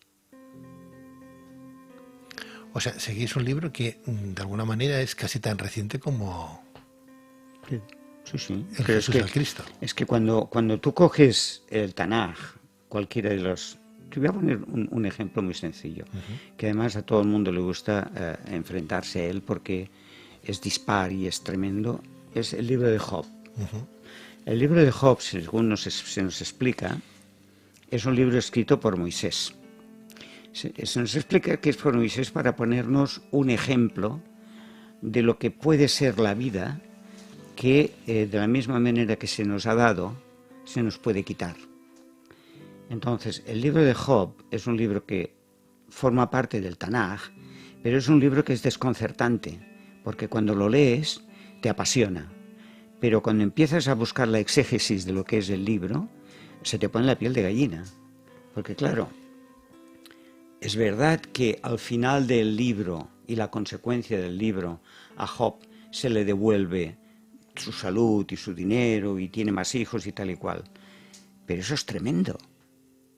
Porque un padre que ha ido perdiendo sus hijos a lo largo de su vida, eso no se le puede retribuir jamás, por muchos hijos que le des después. Entonces, no podemos entender que ese libro es una biografía de Job, que también, sino debemos entender que se nos está dando unos ejemplos para que nosotros tomemos buena nota y que sepamos que todo lo que tenemos lo tenemos por alguna razón y para alguna razón. y el resultado será el que nosotros hagamos con esos elementos que Dios nos ha dado. Sebastián, todos los profetas o todos los escribas que han ido escribiendo, valga la redundancia, estos libros vuestros, ¿han tenido revelaciones divinas para escribirlos? Porque ¿en qué se han apoyado? ¿En lo que habían leído y lo entendieron bien lo que lo habían leído? En principio debemos entender nosotros que nuestros sabios, cuando dedicaban su tiempo a desarrollar y a escribir y a encontrar metáforas en las cuales el ser humano pudiera entenderlas, debían tener por lo menos una concepción mental mucho más mayor que la nuestra, por lo menos la mía, para poder ser capaz de trasladar un pensamiento que hoy, todavía hoy, fuera revelador, fuera intrigante, fuera magnífico para el ser humano en cuanto a inteligencia. Sería extraordinario. Esa gente debían tener, si no tenían una inspiración divina, desde luego tenían una concepción creativa y una mano de Dios encima de ellos, sin lugar a dudas. Se habla, se ha comentado, se ha dicho incluso en este programa, con algún doctor en teología, que incluso algunos pasajes del Nuevo Testamento son copias, son plagios de libros 3.000 años antes del nacimiento de Jesús. ¿Hay algún tipo de similitud en la Biblia hebrea, judía? No, pero fíjate que lo que tú estás diciendo ahora, de alguna manera entra en contradicción de lo que nosotros estamos exponiendo, tú y yo aquí. Jesucristo es un elemento de hace 4 días, comparado con lo que es la creación del mundo, porque, los libros cristianos, no católicos, cristianos, empiezan a escribirse después del 125 de la muerte de Jesús. 125 años después de la muerte de Jesús no había absolutamente ninguno de los que estaban allí que lo hubiera conocido. Ninguno. Sin embargo, se les atribuyen a determinados apóstoles escritos que sí que estuvieron con él. ¿Vale? Lo vamos a admitir así. O sea, si existen los 4 evangelistas, pues perfecto. ¿Por qué lo vamos a poner en duda? Nos están descubriendo un mundo que no tiene nada que ver con el mundo actual, salvando las distancias, pero sí que tiene mucho que ver con el mundo judío que existía en la época. No olvidemos que cuando se empiezan a escribir los libros, lo que era Israel estaba castigado con un nombre de sus enemigos de toda la vida, que eran los filisteos, porque se castiga aquella tierra, que además tú sabes, y la mayoría de nuestros oyentes lo saben, que Roma tenía 3 lugares en los cuales enviaba a los regidores como castigo. Uno era Iberia, el segundo era la Galia y el tercero era Eretz Kenán, que después posteriormente se llamó Galilea, que se llamó Palestina. Eran esos 3 sitios de castigo, es decir, cuando se empieza a escribir después de la destrucción de Masada, se empieza a escribir 125 años después de la muerte de Jesús, se empieza a escribir en un concepto de judío diferente para eliminar todos esos tabús que existían en el judaísmo. ¿Por qué se empieza a escribir? Hay una teoría que es muy interesante y que yo la he estudiado y la he compartido con algunos sabios, sobre todo cristianos. Pablo de Tarso es la insignia fundamental para la creación del cristianismo. Pablo de Tarso, todo el mundo sabe que se llamaba Saúl, que era un judío practicante, que era un hombre que tenía que ir visitando las diferentes comunidades judías que existían esparcidas por todo lo que era el Mare Nostrum, y se encuentra con un problema muy importante. ¿Y el problema cuál es? Es que habían judíos y judías que eran esclavos, que no habían formado matrimonio, por lo tanto sus hijos no eran judíos, o los padres que tenían hijos no tenían judíos, o las madres que tenían hijos no querían que los padres de los hijos tuvieran hijos y que fueran judíos. No sé si me he explicado muy bien, pero la galimatía es así. Pero todo el mundo sabe que las casas importantes grecorromanas, cuanto más esclavos tenían, era un signo de potencia y de economía. De tal manera de que la ley romana, la lex romana, los hijos de los esclavos ya no eran hijos de los esclavos, eran propiedad natural del pater de la casa. O sea, eso es más, los podían comprar, vender, los podían hacer lo que quisieran con ellos, porque la ley le permitía que esos nacidos en su casa eran propiedad suya. Eso hace que Pablo de Tarso, en sus visitas, se encuentra que en un momento determinado hay una población medio judía, entre comillas. No existe el medio judío en el judaísmo, o eres o no lo eres, estás embarazado o no estás embarazado, es así de simple. Pero había una cantidad de gente que se podía sentir judío, pero que no eran, o porque eran hijos de padre, o porque el padre de la criatura, no de la madre, no quería que fueran judíos, pero que ellos querían ser. O sea, total, que se encuentra una población aproximadamente de unos 400.000 personas. Cuando hablamos de 400.000 personas, en el año 130 después de la era común, después del nacimiento de Cristo, estamos hablando de mucha gente y esparcida por muchos sitios, desde Tarsis hasta Egipto, desde Egipto hasta Líbano, desde Grecia hasta todas partes, estaba lleno. Había más de 420.000 personas en esa condición. 420.000 personas en aquella época era muy grande, un potencial económico, político muy importante, y este hombre se dedica a unificarlos. ¿Cómo los unifica? Sacando de las leyes que esas personas tenían como condición sine qua non para sentirse o no sentirse judíos. Es decir, había que seguir las leyes que el país ordenaba. Los romanos prohibían el Brit Milá, la circuncisión. Había que prohibirla. ¿Por qué? Tú no podías ser una persona romana si tenías una circuncisión, ni griego si tenías la circuncisión, ni formar parte del ejército si eras judío. Entonces, vamos a hacer que esta gente, eliminando esas trabas físicas e ideológicas, puedan formar parte de un cuerpo y de un pueblo. De esa manera llega un momento en que se reúnen en diferentes sinagogas en principio, catacumbas posterior, iglesias posteriores, y ahí hay una población inmensa. Esa población hace y puede hacer tumbar reinos, ejércitos, lo que sea. Esto es lo que ocurrió. En Roma había 1 millón de personas. Eso es. En la ciudad. Entonces, claro, si de ese 1 millón de personas que había allí solamente el 1% fueran nuevos judíos, que en este caso eran cristianos, el 1% estamos hablando de 40.000 personas, pues no está nada mal. 40.000 personas reunidas en una ciudad donde...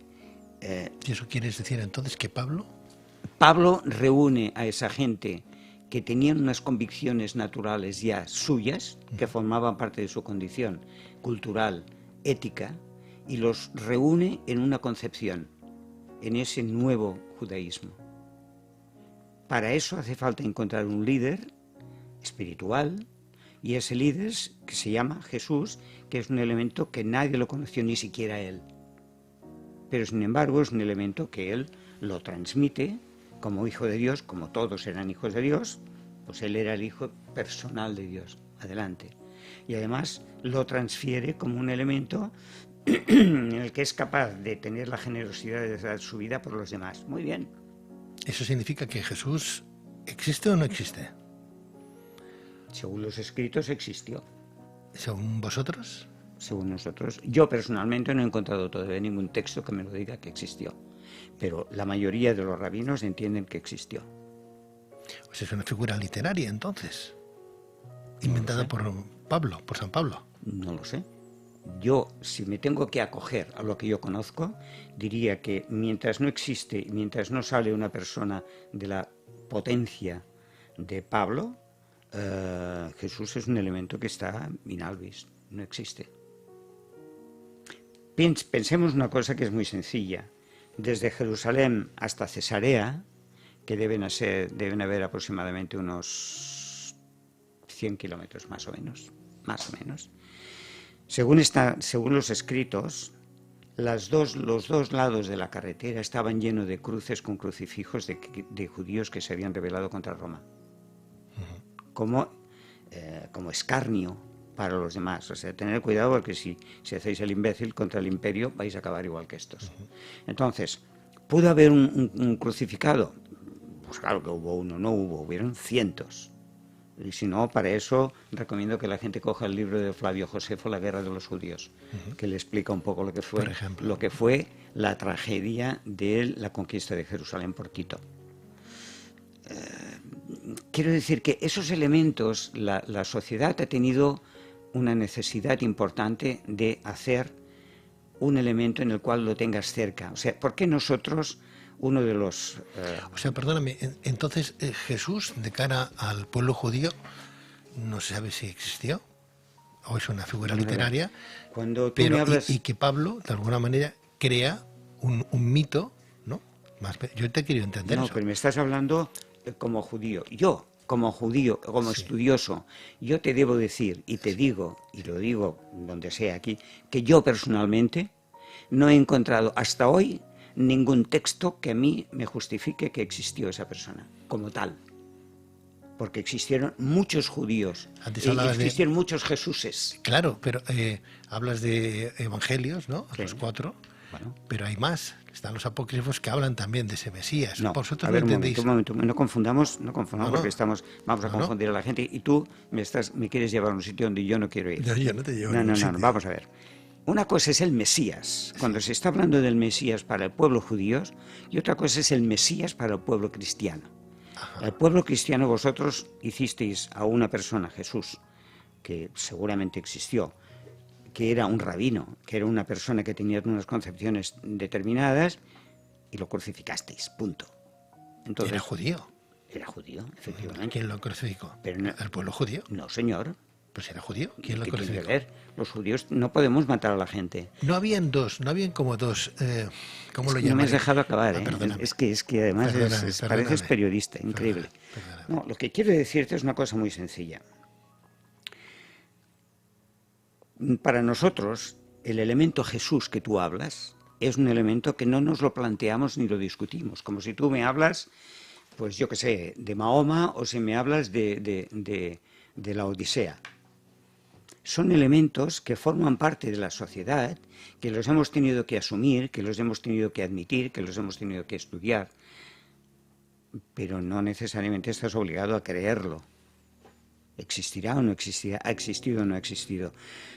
Se está hablando de Homero constantemente y se está hablando, cuando se encuentran 4 piedras submarinas, se está hablando de que es la Atlántida todavía, ¿no? A ver, ¿existió la Atlántida? Yo qué sé. ¿Me interesa que haya existido? Pues no lo sé. Lo que sí me interesa es que hubo un escritor que se llamaba Homero, que hizo una literatura extraordinaria y fantástica. Un mensaje. Y un mensaje en el cual yo le saco todos los elementos que pueden ser positivos para mi vida como ser humano hoy. Cuando nació la Odisea, nació con unos conceptos totalmente diferentes. Pero hoy yo todavía le puedo sacar partido, como le puedo sacar partido a Platón o como le puedo sacar partido a los libros de Flavio Josefo. Sebastián, en aquel tiempo, ¿cómo se pasa el tiempo? Fíjate, a las 11:25 ya hemos consumido un montón de rato. Tenemos tiempo hasta las 12, ahora que ponemos punto y final. Vamos bien, ¿no? ¿Estás yo bien? Creo que sí. ¿Estás cansado? No. Contigo no me canso nunca. ¿Necesitas algo? ¿No? Sí. Estamos hablando del tiempo de Jesús.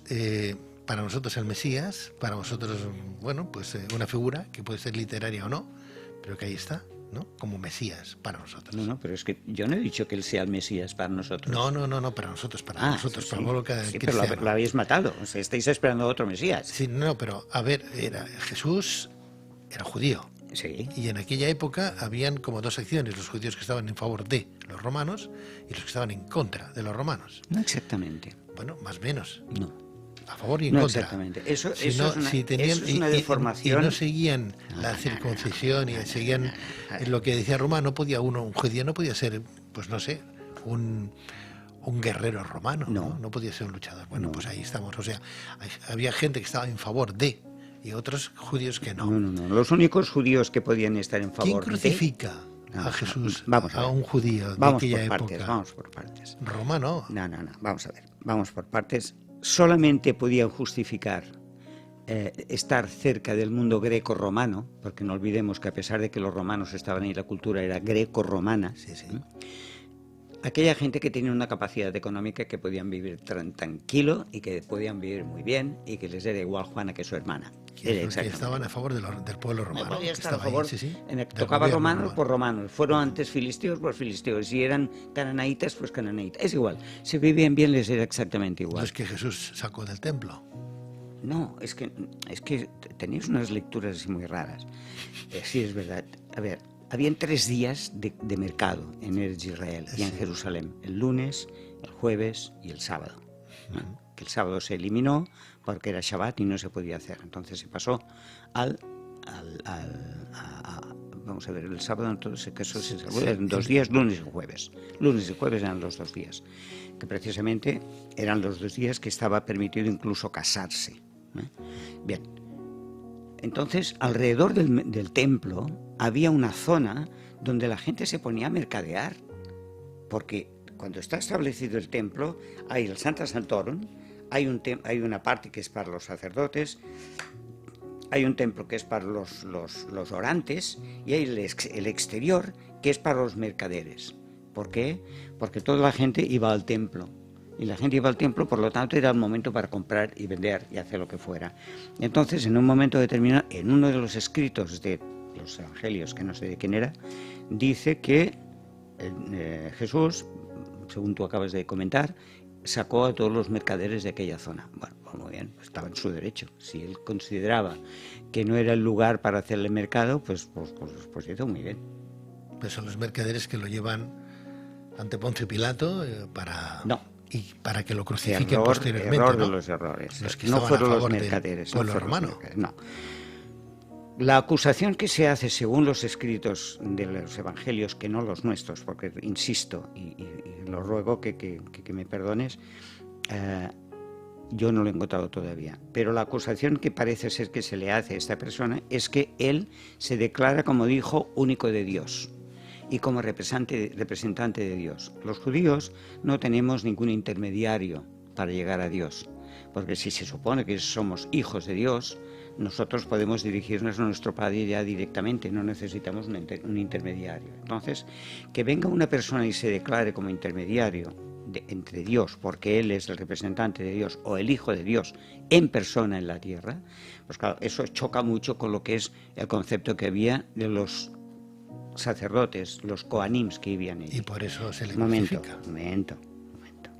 Los judíos no podían tomar ninguna ley por encima de los que estaban gobernando. Claro. Eran los romanos. Sí, sí. Los judíos lo único que hacen es acusarlo, y en las acusaciones que se hacen, Poncio Pilato, que por cierto era español, Poncio Pilato, entre otras cosas, es el que dictamina que a esa persona hay que juzgarlo y hay que crucificarlo. No son los judíos los que crucifican a Jesús. Yo me lavo las manos. Exactamente, porque tú eres como Poncio Pilato y yo me lavo los pies y las manos también. Yo me lavo las manos, me refiero a que Poncio Pilato dijo, yo me lavo las manos, Claro. sois vosotros los que lo estáis crucificando. No. Sois vosotros estáis acusando a este hombre.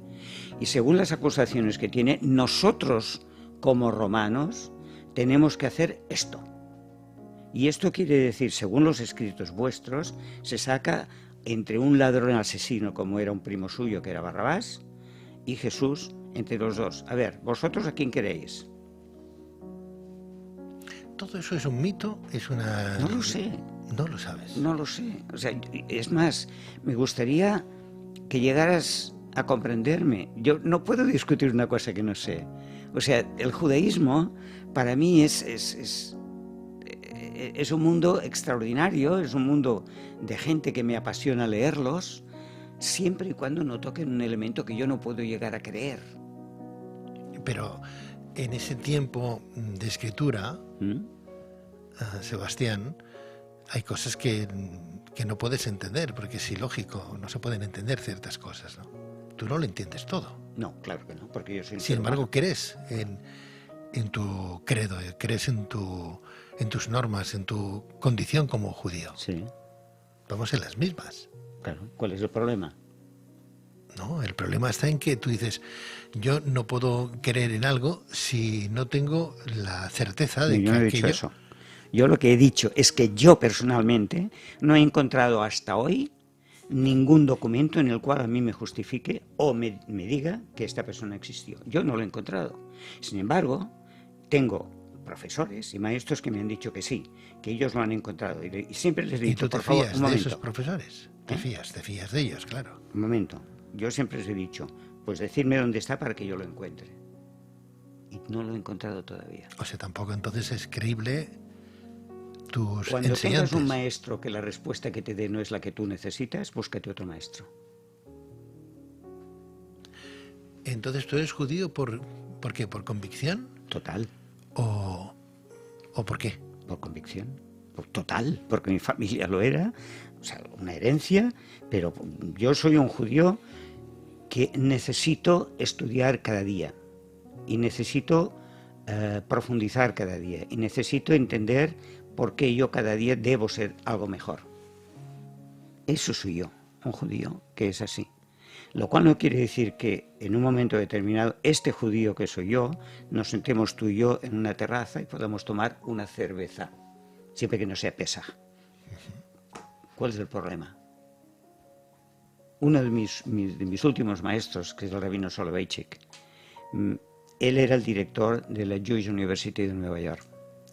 El rabino Soloveitchik era un maestro ortodoxo extraordinario, con una condición intelectual fuera de lo normal, y él no permitía que ninguno de sus alumnos en esa universidad fueran sin una carrera que no fuera, o sea, fuera de lo que es lo que nosotros llamamos Kodesh, o sea, de la religión. Porque él entendía que el judaísmo se puede soportar y se puede entender y se puede conducir a través del intelecto, no a través de la transmisión simplemente porque sí. No. Las cosas tienes que llegar a entenderla, y el sufrimiento mayor que tiene una persona en esa condición es que no vive de tradiciones, vive de intelecto. Y el hecho de tener un intelecto en el cual te está pinchando cada día hace que cada día seas más, yo diría, que sufres un poco más, porque te das cuenta que cada día sabes un poco menos. Sebastián, ¿el judío es el pueblo elegido de Dios? A mí no me gusta esa palabra, no me gusta en absoluto. El judaísmo entiende que nosotros somos herederos de unas normas. Para diferenciarlo de los otros pueblos, a nosotros en nuestro código de vida se nos han dado 613 preceptos que debemos cumplir, y a los otros... Preceptos, dogmas, ¿no? No, yo te he dicho que nosotros no tenemos dogmas. Ya. Cuando digo preceptos quiero decir que hay unas reglas que tienes que cumplir, lo cual no quiere decir que las puedas cumplir, porque dentro de esas 613 están las reglas que pertenecen a la mujer, que yo no las voy a poder cumplir. ¿Por qué? Pues muy sencillo, porque yo no tengo la regla, por tanto ya no puedo estar nida, no tendré esa condición, porque yo no tengo la obligación de hacer el pan para Shabbat, porque yo no tengo la obligación de encender las velas en Shabbat para que la luz entre en mi casa. Eso lo hace la mujer. Son condiciones para la mujer. Por tanto, además hay condiciones que se tienen que hacer, que nosotros llamamos mitzvot, que se tienen que hacer estando en el pueblo de Israel, que yo no las puedo hacer porque no vivo en Israel. O sea, hay cosas que aunque forman parte, pero no las puedo ignorar. No las debo ignorar, para ser más exacto. Sí puedo, pero no debo ignorarlas. O sea, decía el rabino Soloveitchik que el judaísmo no puede vivir de tradiciones, porque la tradición malentendida es una traición. Y así es. Cuando una persona vive simplemente por tradición, por hacer aquellas cosas que han hecho sus abuelos, sus bisabuelos, o sus padres o sus antepasados, porque sí, esa persona lo que está haciendo es destruir su condición intelectual. Por tanto, nosotros, esas tradiciones que tenemos y que las conservamos y que las adoramos, entre comillas, tenemos la obligación también de saber dónde nacen esas tradiciones, por qué nacen esas tradiciones, dónde nos conducen esas tradiciones, para qué. O sea, en el judaísmo no existe el por qué, existe el para qué. ¿Para qué? ¿Yo para qué estoy creado?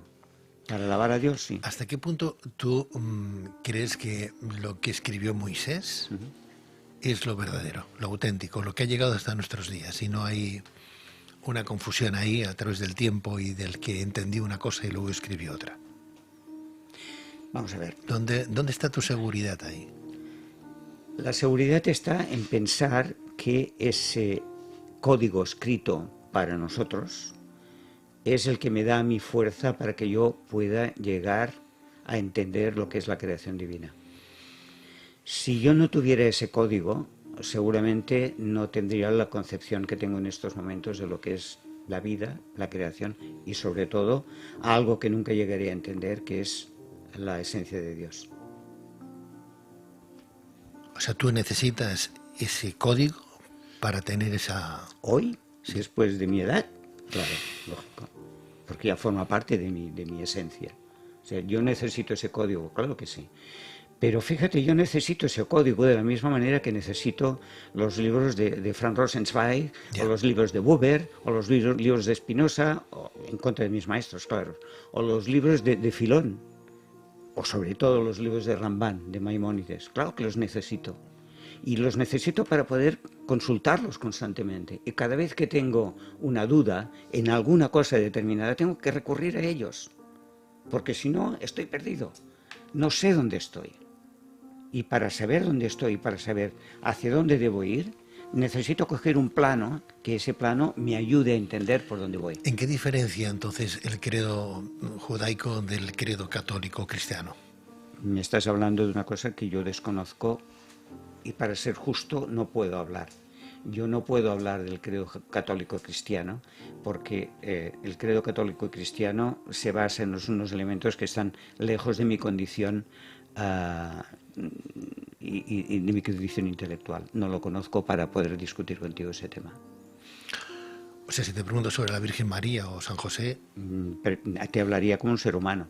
Y te diría la Virgen María, pues vamos, una señora que me dice que es virgen y que de pronto tiene un hijo con un palomo, pues la verdad, no sé, con todo el respeto, por favor, o sea, no se malinterprete. O sea, tendré que pensar como un ser humano en el cual se le está haciendo un planteamiento de algo que le es muy difícil de entender. Una mujer cuando da a luz deja de ser virgen, pues yo diría que sí.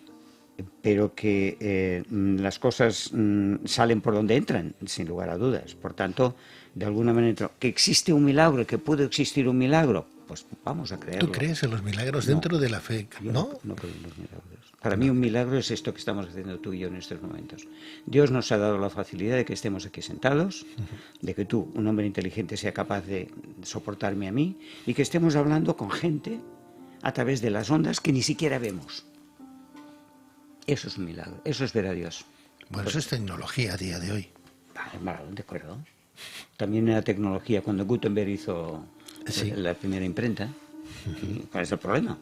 No, el hombre tiene que ir superándose constantemente, el hombre tiene que ir perfeccionándose. El hombre propone y Dios dispone. Pero eso es otra historia. Eso es otra historia. O sea, volvemos a caer en la tentación de los logos, que no es el caso. O sea, cogernos en las frases de una manera literal, podemos interpretarlo de la manera que nos convenga. No es así. No es así. O sea, ¿Y si después de todo, te voy a hacer una pregunta escandalosa? ¿A estas horas?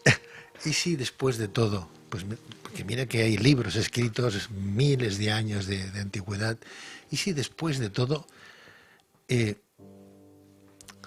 Dios no existiera? Te respondo como judío o como hombre de calle. Como quieras. Eres un hombre de calle y eres judío. Mira, si... ¿Van separados el hombre de calle del judío o no? Para una respuesta de este tipo, sí, porque la respuesta de este tipo es muy simple. Si tú me dices que Dios no existe, como judío no puedo planteármelo, porque sería muy estúpido por mi parte pensar que algo tan maravilloso como es la creación, el mundo, la vida, no ha sido creado por un ser superior. Por tanto, ya no me lo planteo. Como ser de la calle, si Dios no existe, si Dios no existiera después de todo, Pues es igual, yo he hecho mi carrera el tiempo que me toque y he intentado poner las bases para que la continuidad siga construyendo sobre esas bases. Mis alumnos, mis amigos, mis hijos, yo he hecho lo que tenía que hacer. Por lo tanto, tus bases no son tan diferentes a las de un católico, de un cristiano o de un musulmán. En absoluto, claro que no. Si lo ideal sería que... Qué pena. No. Al fin y al cabo nos hemos matado por las mismas bases. Nos hemos matado porque siempre hay alguien que pretende que tú y yo pensemos exactamente lo mismo. Y tú y yo no tenemos por qué pensar igual. Si estamos aquí discutiendo, estamos hablando de dos cosas, de dos elementos que no tienen nada que ver, tú eres de una concepción y yo soy de otra. ¿Por qué tiene que haber alguien que nos obligue que tú y yo creamos lo que él dice? ¿Por qué? No, perdóneme, respóndeme usted a lo que yo le digo. Convénzame, pero convénzame de una manera de que yo como ser intelectual pueda llegar a entender que eso que usted me está diciendo es verdad. O sea, yo no puedo creer que a una persona, porque sí, se le corte la cabeza delante de un niño para que el niño aprenda cómo se degolla a un hombre, o a una mujer, o a un niño, o a una anciana. No lo puedo entender. Por tanto, por favor, usted no pretenda hacerme creer a mí que lo que usted te enseña es la palabra de Dios, porque no me lo voy a creer. Tú y yo estamos hablando y tenemos dos concepciones diferentes. Y seguiremos hablando toda la vida y somos amigos hace 30 años. Porque tenemos que pelearnos. No. Y lo seguiremos siendo. Sí, lo seguiremos siendo si Dios quiere, claro que sí. ¿El pueblo elegido por Dios o es el cielo de Israel, no? ¿Cómo es aquello? El cielo de Israel es extraordinariamente maravilloso cuando lo ves.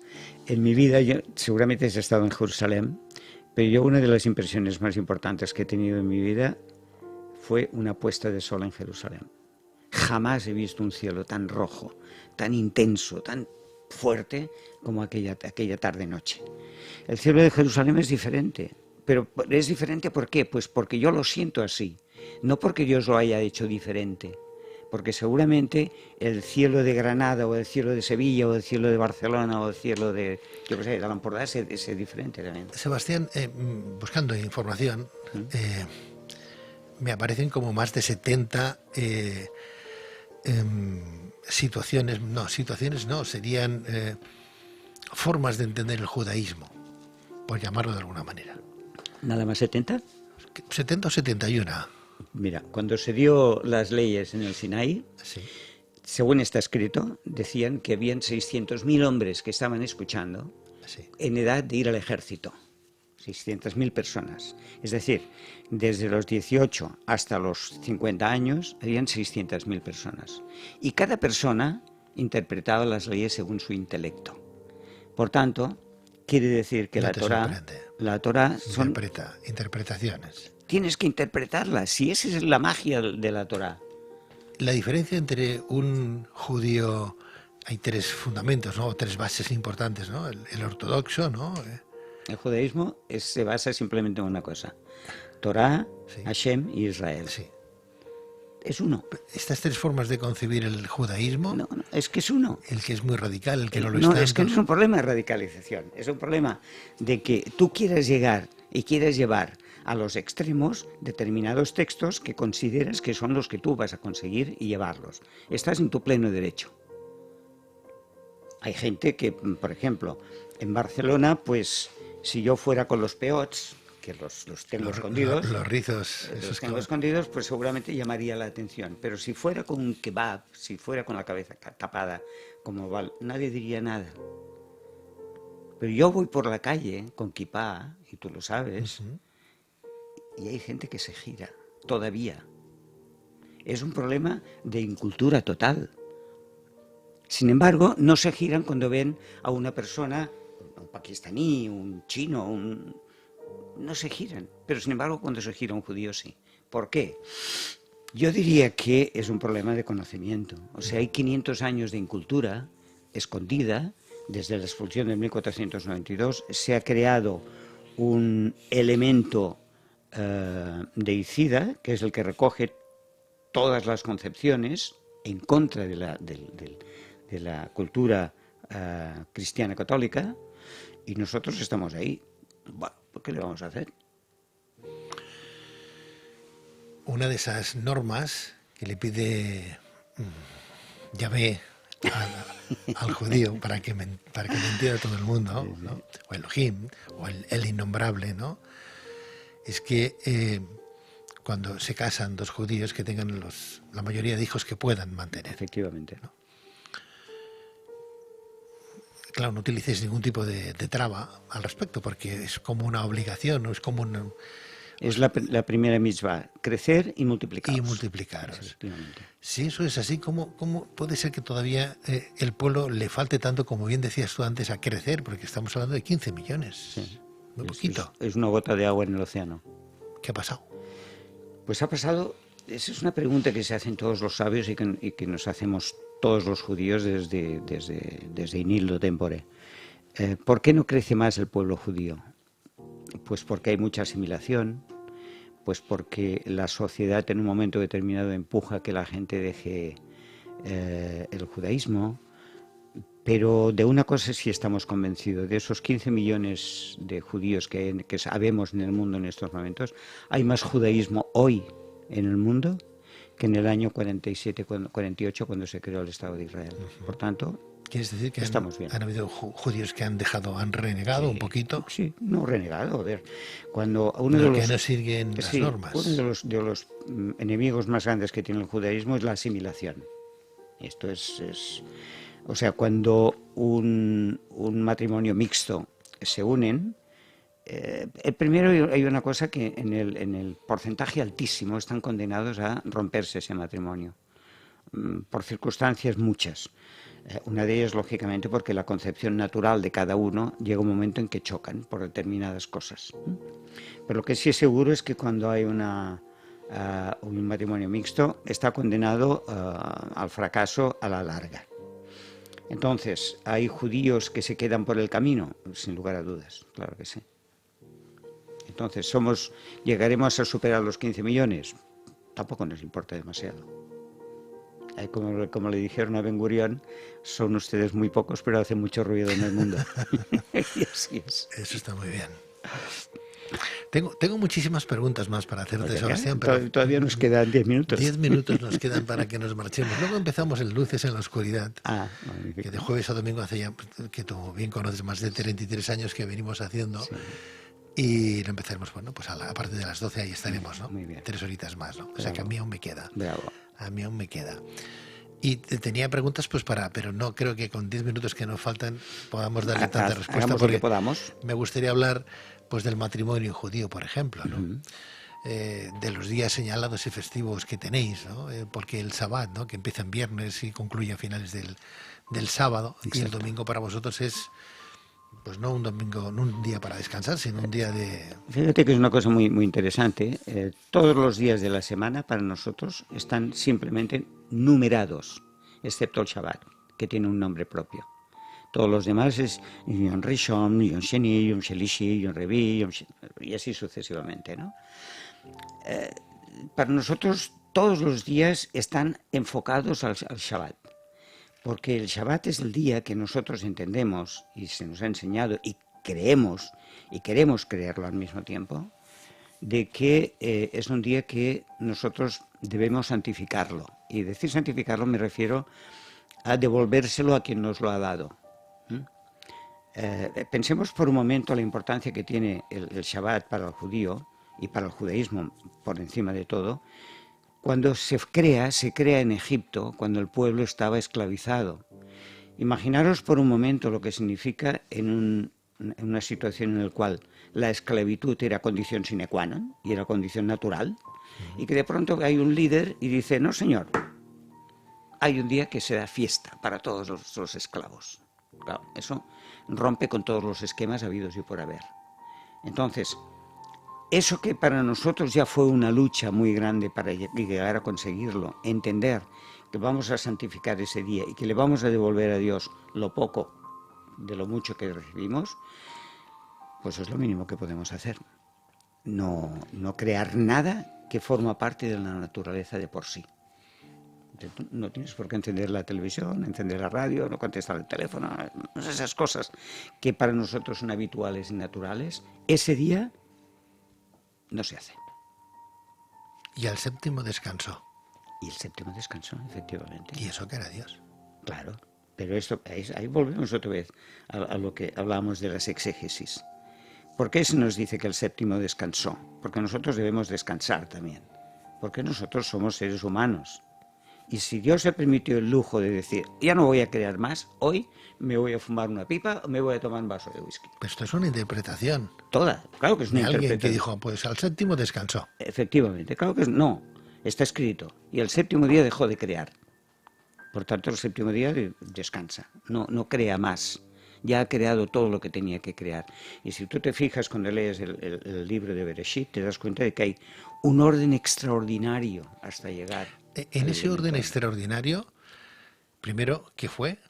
¿Perdón? Primero, en esa creación Primero la división de las aguas. de las aguas. Segundo, El segundo fue la luz. el tercero, El tercero fue crear lo seco. el cuarto, El cuarto, crear la vegetación. el quinto El quinto y el sexto, crear los animales y los peces. y Y después el hombre. el sexto, el hombre. El hombre. O sea, que en una semana Dios los creó a No, todos. es una semana según nuestra manera de entenderlo. Pero no sabemos si esa semana eran millones de años o 14 días, o 1 hora o 16 segundos. No sabemos, tampoco me lo planteo. Y no creo que haya ningún judío con 2 dedos de seso que Se lo pueda plantee. plantear. Porque aquí podría entrar la ley de Darwin, por ejemplo, y decir, bueno, ¿y Por los ejemplo. dinosaurios en qué día los Por ejemplo. Y fueron claro, antes o fueron la misma semana? pero la ley de Darwin, precisamente, es una de esas leyes que han ido quedándose en el camino por retrógrada y porque siempre hay un eslabón que falta para que la continuidad pueda existir. Bueno, tenemos el carbono 14 también por otra parte. Sí, el carbono 14, O sea, no es una semana en sí no, lo que tardó Dios en crear el mundo. es su tiempo. Pero en cualquier caso sí que lo creó en 5.000 años atrás, según... Para nosotros, Para la nosotros. creación del ser humano sí tiene esos 5.788 años.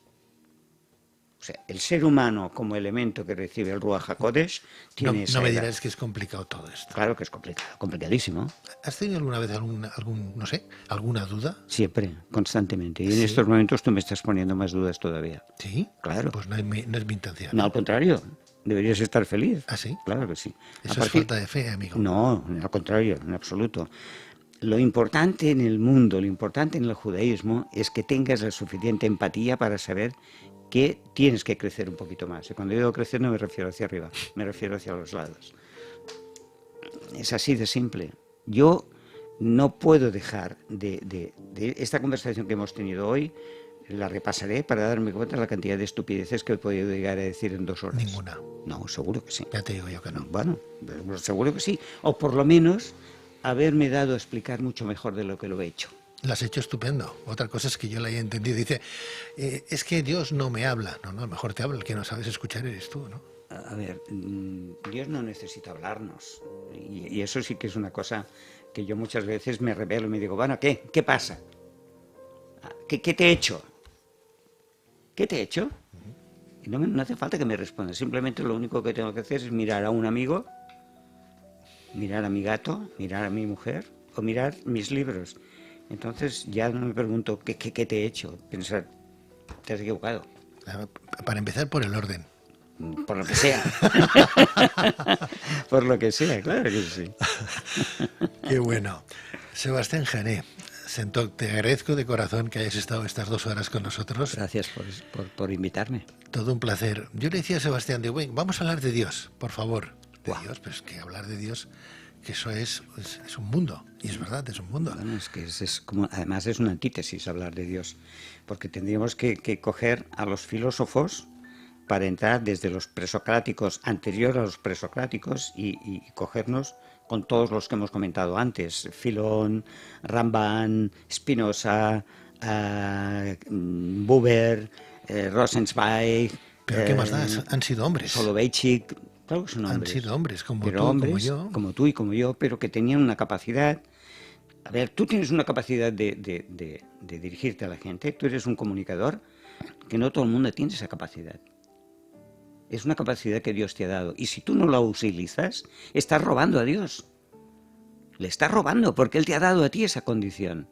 Por tanto, tienes que poner en práctica lo mejor que puedas, lo mejor que sepas. Y cada día tienes que ir mejor. Y el próximo año, con favor de Dios, que te den el premio Ondas. Claro que sí. Es lo de menos.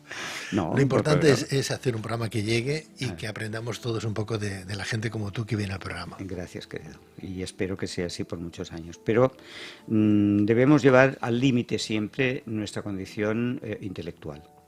No vivir de lo que se nos ha dicho, no todo lo que sale en Ravi Google es real. La fe sin obras no es fe. Para nosotros lo más importante es la acción.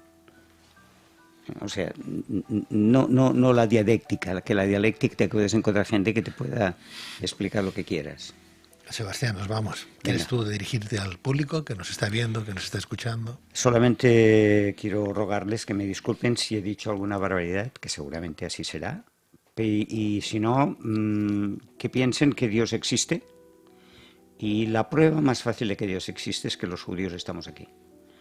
Y los pueblos han ido pasando uno por uno, los judíos seguimos en pie, y que todas las sociedades desaparecen y lo único que queda de esa sociedad es la cultura. Es decir, nosotros tenemos la obligación de crear cultura cada día. Ese es mi legado. Pues ahí queda. Gracias. Sebastián Jané, muchísimas gracias. Gracias. Shalom a todos. Shalom. Y buena semana. Gracias. Nos vamos. Hasta aquí este tiempo de radio, de televisión de hoy.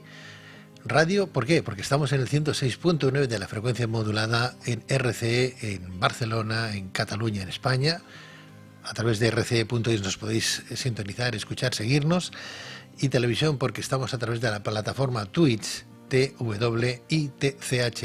que podéis descargaros en vuestro teléfono móvil, tanto si es de Android como si es de iOS, y ahí nos vais a encontrar como Luna Llena Radio. Y estamos los viernes, y estamos los viernes siempre y cuando no hagan fútbol, ¿verdad? No echen fútbol por la tele y esas cosas, y nos quedemos sin programa, porque ya sabemos que el fútbol llama mucho la atención. ¿Qué le vamos a hacer?